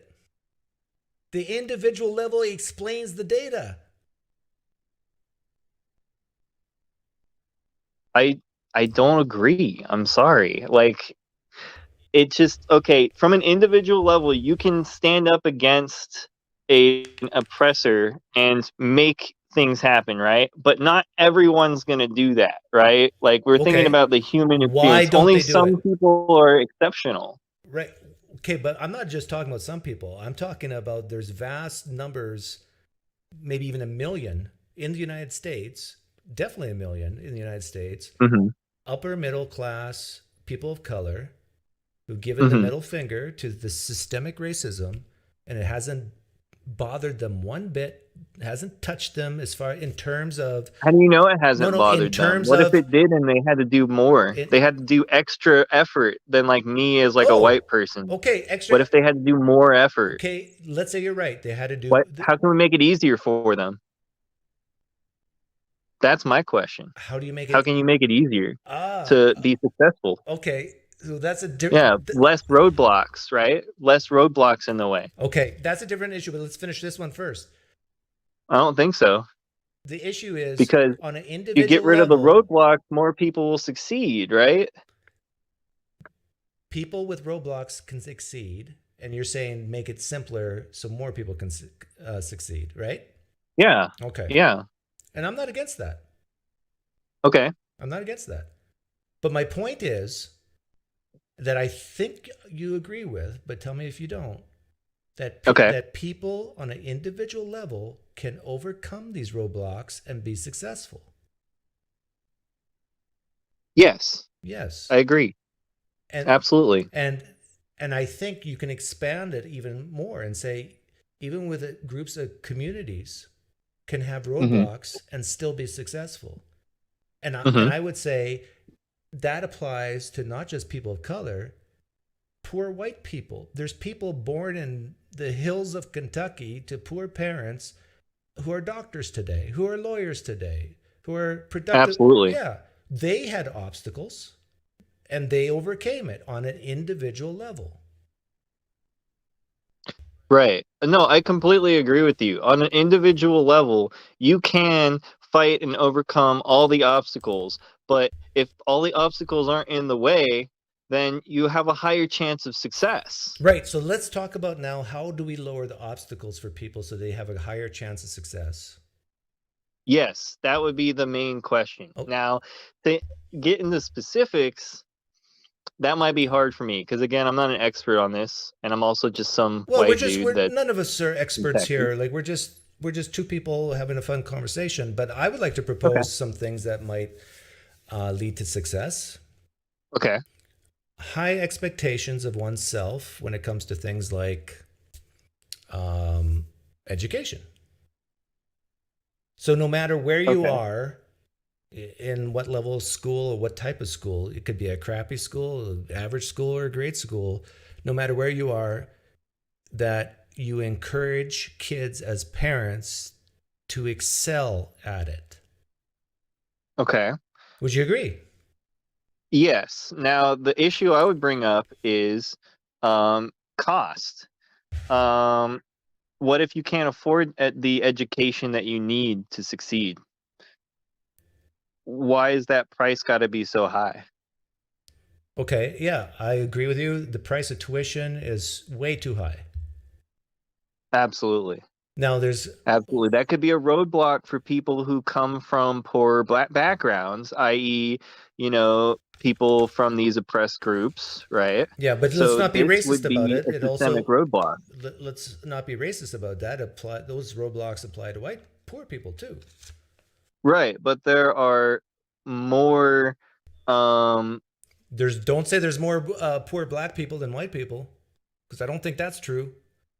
well, majority of the country is white people, so like if Right. you break it down, it you'd have to look at more from a percentage level, right? Than like this percentage of white people are in the poverty level versus this percentage of black people. And I think if you looked at those percentages, you would see a difference, right? Now that's just conjecture. I'm not again, I'm not an expert on this, but that Yeah, you would don't be have to say my that anymore. Everybody knows that we're not experts. We're just two guys having fun talking. But I would sorry. agree with you that tuition it'd be that's a roadblock. Tuition.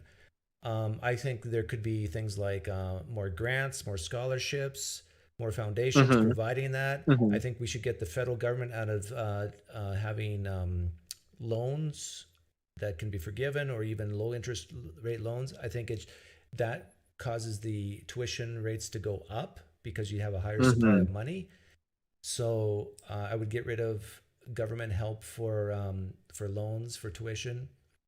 Yeah, actually, you could say the same thing with grants and scholarships too. But um, so, and I would also say that there should be other options, lower priced options, like what do you call it? Vocational type schools, internships. That university systems are not for everyone, and we Hmm. shouldn't pretend that every child, every kid, young adult should automatically get a degree at a university. No, maybe they should get a certification instead at a welding class. Right. I completely agree with that. These feel like real solutions to issues that CRT brings up, right? No, I bring CRT them brings up. up the issues, and here we are coming up with solutions. This is Yes, great. yes. And This is here's another awesome. solution Okay. for, let's say, poor African American communities. Uh-huh. I I think parents should be allowed to take their property tax values, money, and allocate it to a school and with a child's name attached to it. So, in other words, let's say they can't afford a better school for their kid, but if they could take their Uh-huh. property tax dollars, and maybe some of their friends, uncles and aunts, they pay taxes but don't have kids, they also could allocate basically a charter school type system where they can actually use choice and their property tax money to get their children into better schools. Do you agree with that? So, okay, so the property tax money gets reversed into like some kind of a school tuition plan. Is that what you're saying? Yeah, like right now when people pay property tax, it goes to the Uh-huh. district they live in. Right. And I'm saying if you give the parents the choice to not have that property tax go into the district they live in because that district might suck, Right. they have the choice to shift those tax dollars to a better district where there's better education. So what will end up happening is you'll have a natural competition between districts, and the losing districts will die and the winning districts will win. And it will encourage better education systems, and it will encourage parents to be it's more responsible, that the parents actually have a say in the type of school that their children are going to. I think I like that. Yeah. Yeah. I mean, that sounds pretty good to me. Yeah. Yeah, that's called school I don't have any choice. qualm with And it. guess what? There's been polls done on this. School choice. Yeah, and there's been polls done on this, and African Americans love this idea. Well, at least way over, I think I could look it up, but it's over 60%, I believe, are for the school choice, vouchers and so forth. But a lot of these white crying liberals are against it. And you know why? Why is that? Because those poor schools that won't get the money, it'll make them poorer. So wait, so you're saying that the school choice idea would fund certain schools to make the certain schools better, but make the poor schools go away, or poorer, or poorer. Yeah. So what happens to the kids that are going to the poorer schools? This is why the Bleeding Heart liberals are against it, because if they choose to stay in that school, they're going to be in even a worse situation now. But one could argue, now that you word it like that, I don't know if I like it anymore.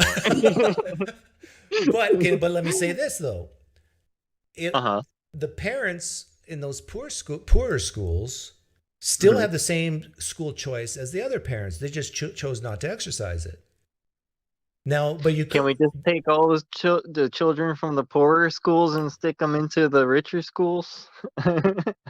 Well, there's only this gets to practical real life problems. Like there's only so many spaces available. There's usually waiting lists for charter schools. Okay. Yeah, now here's another option to combat real life problems like this. Encourage people not to have intercourse unless they have a good job and I would just come out and say, and they're married. Or just to use birth control, like that's what I mean. Good birth control. Yeah. Yeah, I agree with that. Most people, I shouldn't say most, a huge percentage of people in jail today are the result of unwanted pregnancies. Came from foster homes, messed up kids. They were born in a terrible situation where the parents screwed up, and then they're screwed up, and then they grow up and have kids, and their kids are screwed up, and it's a cyclical problem. Oh, wait, I got a good one for you. Or another solution, just legalize abortion again. Yeah. Then it doesn't matter if you get pregnant, because then you can abort the baby. I'm not against abortion, but I get really icky. I didn't think you would be, because most atheists are not. No, I gotta clarify it though, because abortion is a sticky issue. I'm not against I'm not against abortion if it's very, very early, but I am against abortion. I get very icky about it after, let's say, 12-week stage. Okay, that makes sense. So you're like first trimester abortion, right? Yeah, or as soon as possible. Like if you could take a pill, which I think you can nowadays, that like if you even suspect you could be pregnant, take a pill like within week 1.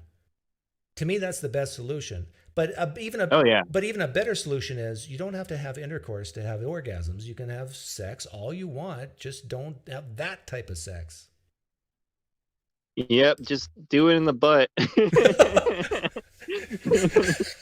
You don't want babies, and there's another hole for that. But I'm going to say something. Is your name Nathan?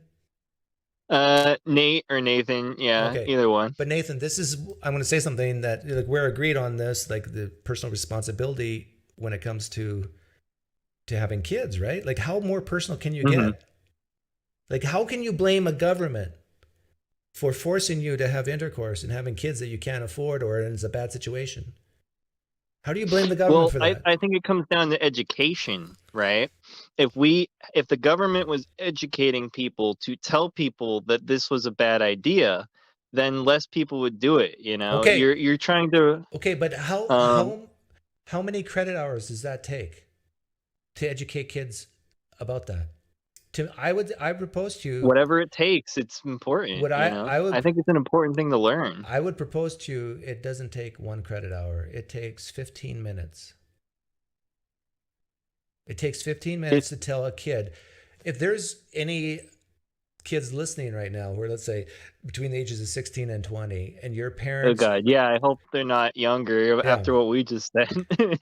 But if there's any kids who ever watch that, and if your mom or dad have been absent, divorced, if you've accepted welfare for the majority of the year, listen to me, kids. Don't do what your parents did. Do the opposite.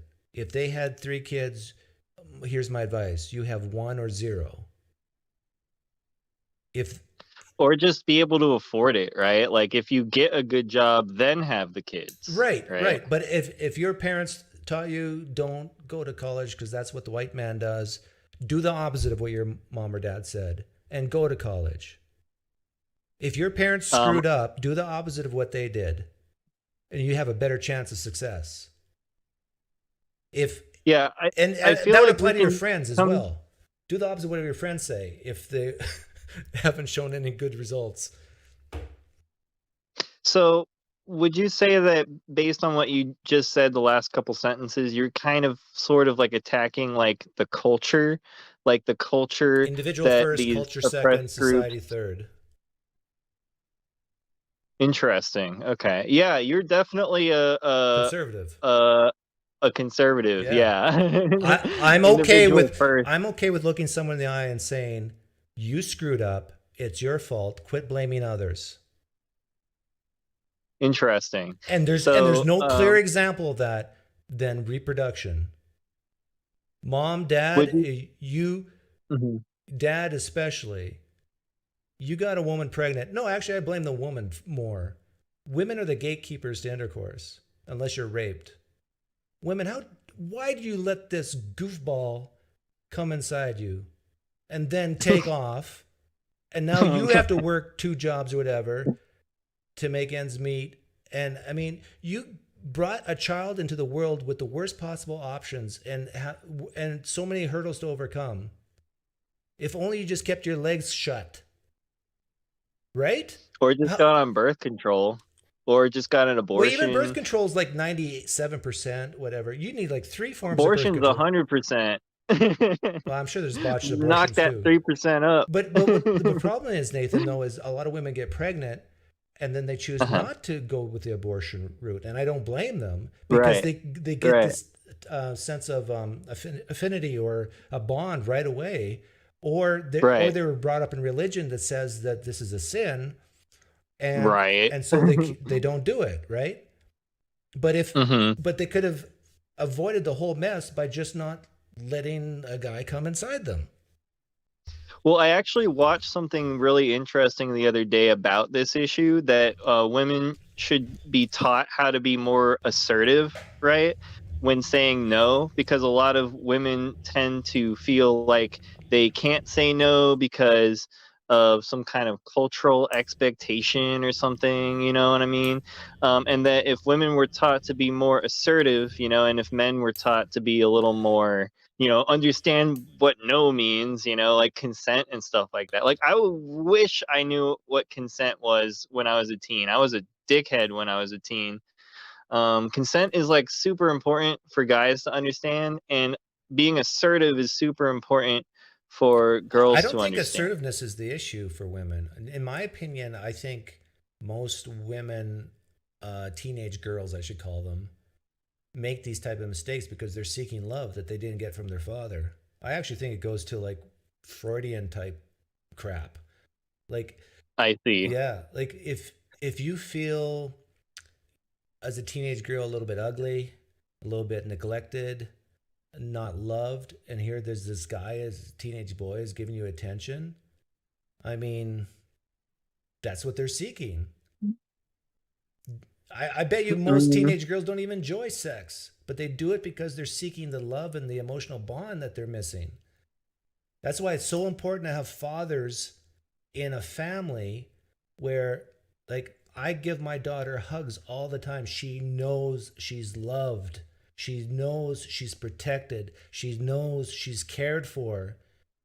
The chances of her having unwedded pregnancy, it's still possible, but it's close to zero because of me.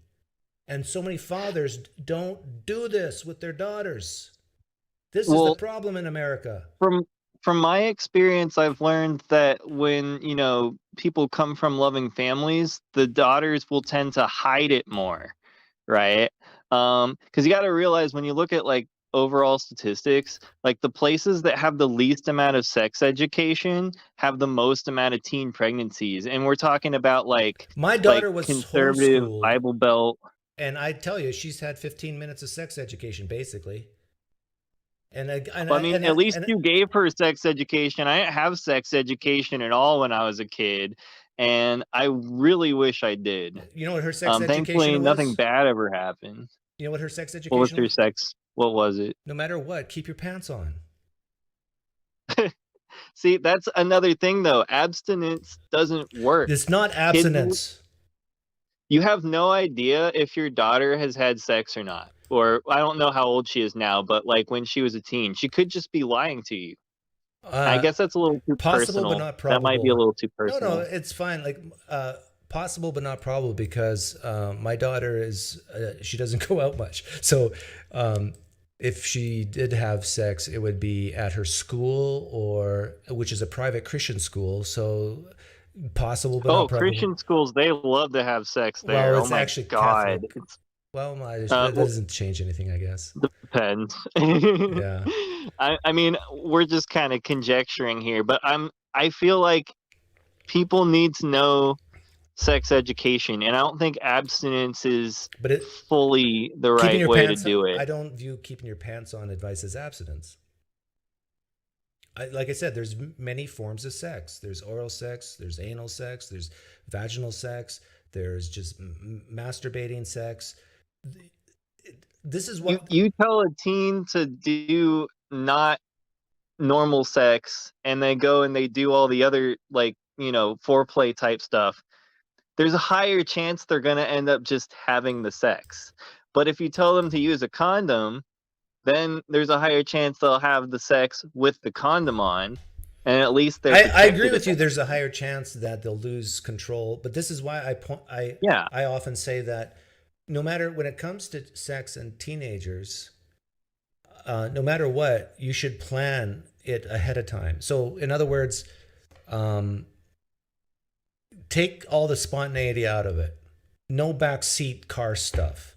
If you're going to have sex, do it right. Have a place, a time, have showers you clean up beforehand, have all your protection laid out on the table. Like, make it almost clinical. And then when you get older, then you can make it more spontaneous, especially if you're married or whatever. But at that point, it's like nothing spontaneous. But yeah, the thing is, it sounds cold and harsh to make it clinical, but the upside is you still get to have orgasm, and you most likely will never ever get pregnant on a pregnancy you don't want. So take that risk, make it clinical, maybe make it a little bit boring, and but even boring sex is like it's like golf. When it's bad, it's still pretty good. At least have condoms in your pocket. At least when I was a teen, I knew good enough to keep condoms in my pocket, right? I didn't lose my virginity as a teenager, but I still had the condoms, right? So but it's hard for me to relate to this losing control thing, because when I was a teenager, I went first, second, third base, but I never hit a home run on purpose. I could have, but I chose not to. Right. So you're looking at your own individual experience, but you got to look at the big picture. I'm just assuming everybody's as self-controlled as I am, and I guess I can't have these high standards.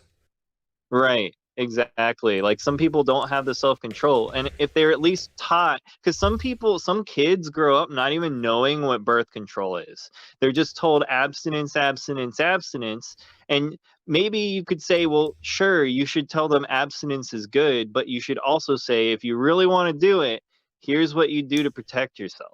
Okay. Right. Well, let's sum up because I got to end this. But Yeah, I think we're kind of agreeing. Like, a lot of your points are definitely like the more conservative talking points, but it's good for me to have these conversations, talk them through, not stay in like a stupid liberal atheist echo chamber and hear the same things over and over again. You know what I mean? Yeah. And you got me a lot of things to think about, like a lot of stuff I still need to research. I definitely don't know enough about CRT to really know what I'm talking about. So that's something to research for Well, good luck. sure. It's a mess. Well, you brought up a lot of good questions. Well, And actually, that if you want, you can watch a show I did. It's one of my first live streams. It has CRT on the title, and a Okay. CRT expert in quotes came on, and I gave him the gears. Yeah, sure. I mean, I'm definitely down to see that, as I am fairly new to CRT. So I'm down to watch any content CRT related, whether it's mocking it or pro, just to get all the sides. Okay. Well, thanks for coming on, Nathan. Cool. Yeah. This ended up a lot less of a dumpster fire than I thought it would be. So It's because I'm a great. nice, Cool. honest guy. Well, yeah, I feel like I straightened you out, and now we were like having like a real conversation, right? Because before you were goofing off, and I was like, I don't like this. Have you I'm watched gonna my say other channel? something." Have you ever seen? What's your other channel? It's the religious channel. It's my main channel, actually. This is just a side thing. Okay, I've seen you pop up in my recommendations a couple times, so I'll have to go see if I'm already I might already be subscribed to it, because Okay. I subscribe to all the atheist stuff. Because you'll see that what you just described, that before you came on, you had this impression about me, and then when we talked kind of face to face, that kind of changed. That's normal on my channels. Interesting. So, Okay. So basically, well, I mean, I'm like Jesus. I'm a fisher of men. Like, I throw out the cast, and then I reel them in, and I reeled you in, and we had a great conversation. Yeah. No, like, I feel like all of the channels kind of do this, right? They'll say stuff that'll offend the group that they want to talk to, so that they can talk to them, right? You're like, you reeled me in, and I actually appreciate that, because this was a good conversation. So I don't like the tactic, but it worked. But even though it's a tactic, and I admit it, I don't think there's anything I said of substance beforehand that I would back down on or disagree with. It's just Interesting. It's just the way I said it, right? Like that whole March Madness thing. It was a fun game, basically, to mock mock CRT, and right. But it just felt facetious and inappropriate to me. But again, I probably watch people mocking conservative stuff and think nothing of it, right? Yeah, good point. Yeah, because even though I still claim to be a centrist, a lot of stuff on YouTube is very left-leaning. So it's hard to find like actually good conservative content, because most of the conservative content is like PragerU and you know what I mean? Like, it's steeped in religion. The crazy stuff. And the religious stuff too, right? So you're like the atheist conservative side, which is a lot easier for me to take in. Yeah, a lot of atheists don't know what to do with me because they like my religious stuff, and they just think that I turn off my brain when it comes to politics, and they don't realize that people can have honest, different opinions and values. Like you said, you're more of a community thing, a person, and I'm more of an individual person. Right. And there's nothing wrong with that. Like, I support governments and communities, but I also think that individuals where it starts. I mean, when it comes to pregnancies and deciding to get up and take a shower and go to work and be there on time, like, there's no government putting a gun to your head saying, oh, we oppressed you, so you can't get up on time. You can't prevent a penis from entering your vagina. I mean, like, get real. Right. And the way I'm looking at it is like, if you're putting the maximum amount of effort, you should be getting the maximum amount of reward, which I don't think is happening. I don't think we live in a true meritocracy, right? Yeah. So that's kind of our differences there. That's true. Like life can be unfair, and you can get lucky or unlucky. I agree. I admit to all that. Yeah, and we need to make life fair for everybody who deserves it, right? Yeah. The And question that's is, what that word deserve? Who deserves it? Like the person who stays at home and plays video games all day, or the person who studies hard, works hard. Like these are all what I've heard. These are white Mhm. concepts. These are maybe even conservative concepts of individualism. Pull yourself up by the bootstraps. Like it's almost like frowned upon. But I'm saying no. These are like very basic principles. If you do like certain things in your life, you're almost guaranteed a middle class income in the United States. Almost, unless you're really unlucky. If you get a basic income, Mhm. you show up to work on time, and you don't have sex before marriage, you're almost guaranteed a middle class income in the United States of America. Yeah, there's just a lot of factors. Like the more I think about politics, the more my head starts swimming because I'm thinking, but what about this? But what about that? But what about this? But what, you know what I mean? Like there's so many factors, right, that go into this stuff. But I think both sides definitely have their own merit. Like people need to be individually responsible, but then the system needs to cater to the people who are doing the right thing. And people who stay at home and play video games all day should at least be able to like have some sort of shelter, some sort of basic necessity. That's all I would say. Like they don't need to be living in luxury like rich people who either earned it or were born with it. I don't care. You know what I mean? Like at least give them some sort of See, but I would say necessity, right? this is so interesting. I said we would end this, but it's still getting I'm interesting. sorry, I do But that. but I would say that like food, shelter, and clothing is not a right. Neither is healthcare. It's not a right. It's something you kind of have to earn. So even if you're poor and you don't have a place to live and you're homeless, you have to make it in. You have to think. I'm not guaranteed that I'm going to live. It's not guaranteed I'm going to have food. Hmm. It's not guaranteed I'm going to have a place to sleep overnight.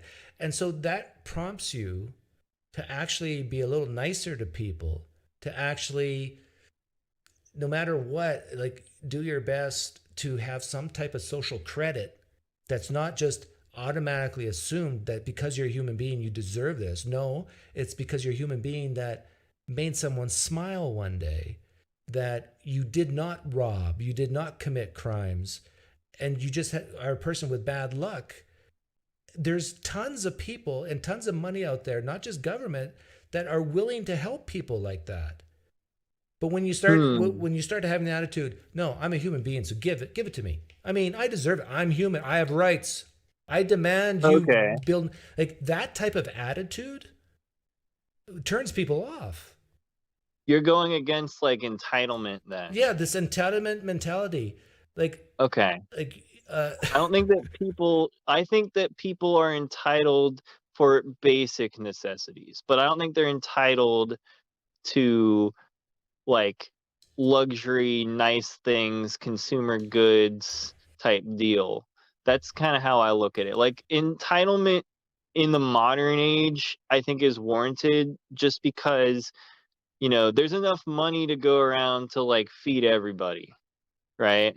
yeah, Um So, but yeah, just for a like while. people entitlement can only go so long, right? And I don't know like the statistics about like how much money would be actually required to feed every single person in the world, but like it's kind of a nice idea. I think it's a goal that could be achievable if not now, maybe in the future, and then people can focus on other things, if we're not all just struggling to survive, what more potential could we have, Well, the thing is, I truly believe that when you get things for free, in other words, you did Hmm. not work to get your food, shelter, and clothing, that it becomes like a Hmm. drug.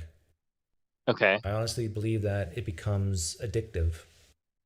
Free things are addictive, you say? Like YouTube? Um, yeah, definitely like YouTube. Well, you got to watch ads, I I'm guess. definitely addicted to YouTube. I'm on But what do you YouTube all do? day. What do you do with a person who has gone a year with government funded housing 2 years, 3 years, and then all of a sudden the government's not there. Let's say the anarchy, chaos, the government's gone. How are those people going to That survive? would be bad. Yeah, they become dependent on the government for their livelihood, to live. And I would think the goal of every human being is saying, government could go away tomorrow. It doesn't matter to me. I might miss the interstates, and I need the interstates and the Department of Defense, but I mean, I do not need the government. That should be the goal of every human being. I do not even need a public school because I can afford to take my kids to private school. That should be the goal of every human being. Now, I'm not saying that's attainable, but I'm just saying that's the mindset that should be in people's heads, that they don't need the government. We don't need the Democratic Party, the party that's there to protect and serve and help others. If we wouldn't need the Democratic Party if everybody actually achieved that goal. And I'm not saying that's possible. Like, I'm talking about a utopia right now, because there are such things as bad luck, people born without limbs, people born blind, that just can't, they need society's help. Yeah, I see what you're saying. That's a very conservative thing to say. It's like, they always say that conservatives will definitely survive the apocalypse. Oh, yeah. Like, because you say you don't need all the stuff that, liberals should be people in nice to society conservatives. need. They're the ones with the guns. They're the ones who actually know how to go camping and survive and know how to slaughter a pig. I mean, they're the ones who know how to milk a cow. I've actually heard a liberal say that you can go so far left that guns come back into the equation. Have you heard that? Oh, like communism? Maybe. I don't know. I don't know what he's referring to when he says that. I just thought that was funny. He's like, yeah, I'm super liberal and I have a ton of guns. And you can be so liberal that suddenly you have guns again. Well, yeah, and there's probably a lot of liberals with guns who love to hunt, and there's probably. I'm okay with guns, by the way. See, I told you I'm a centrist. I'm okay with guns.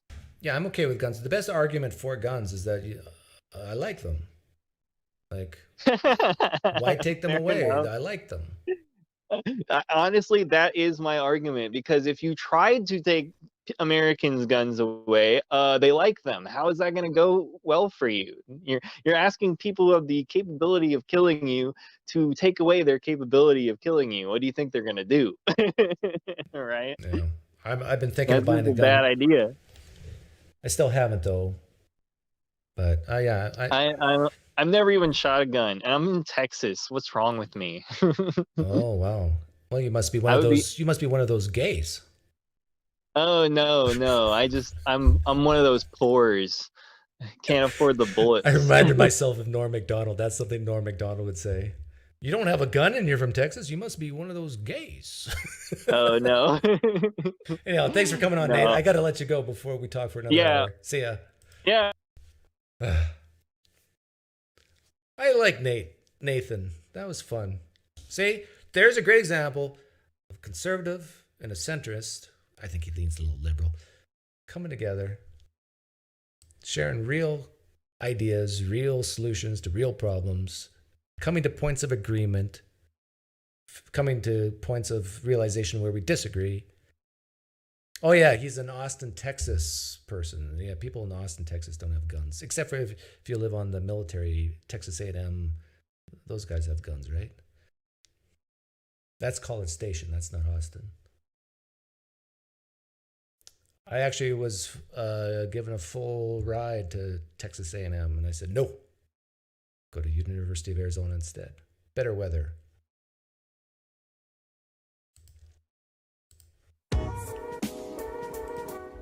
Is Darth a liar?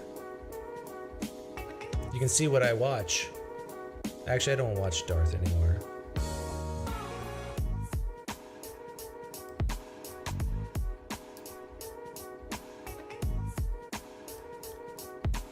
Where is that?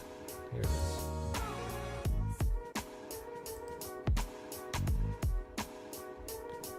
You're in Dallas, Fort Worth. Yeah, I went to Great Wolf Lodge in Grapevine? Is that a suburb of Dallas? Grapevine? Grape something?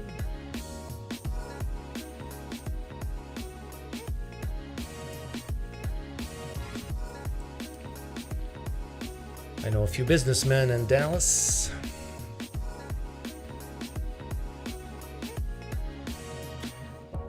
Yeah, the plane ride from Austin, Texas to College Station. Oh, I almost threw up. And I remember, I don't know why I remember this, but when I went to Texas A&M to visit, the host said to me, whatever you do, do not spit. Do not spit when you're outside. And I go, what? Why would I spit? I'm not a spitter. But he said, see all these military guys with the suits? They do not like it if you spit on holy ground. Texas A&M is holy ground. Yes, they have a massive bonfire. I was told about that. But if you want the best weather in the world, you want southern Arizona. No tornadoes, no hurricanes, no earthquakes, no blizzards. It's just hot for about 4 or 5 months. So as long as you have air conditioning, you're fine. Not windy.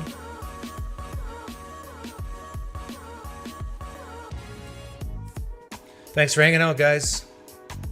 Thursday, I'll be on the other channel. Like and subscribe. Don't be a socialist liberal and get things for free. Hit that like button and subscribe. Shows that you care and that you're responsible and that you're a good human being and that you won't go to hell. Poof.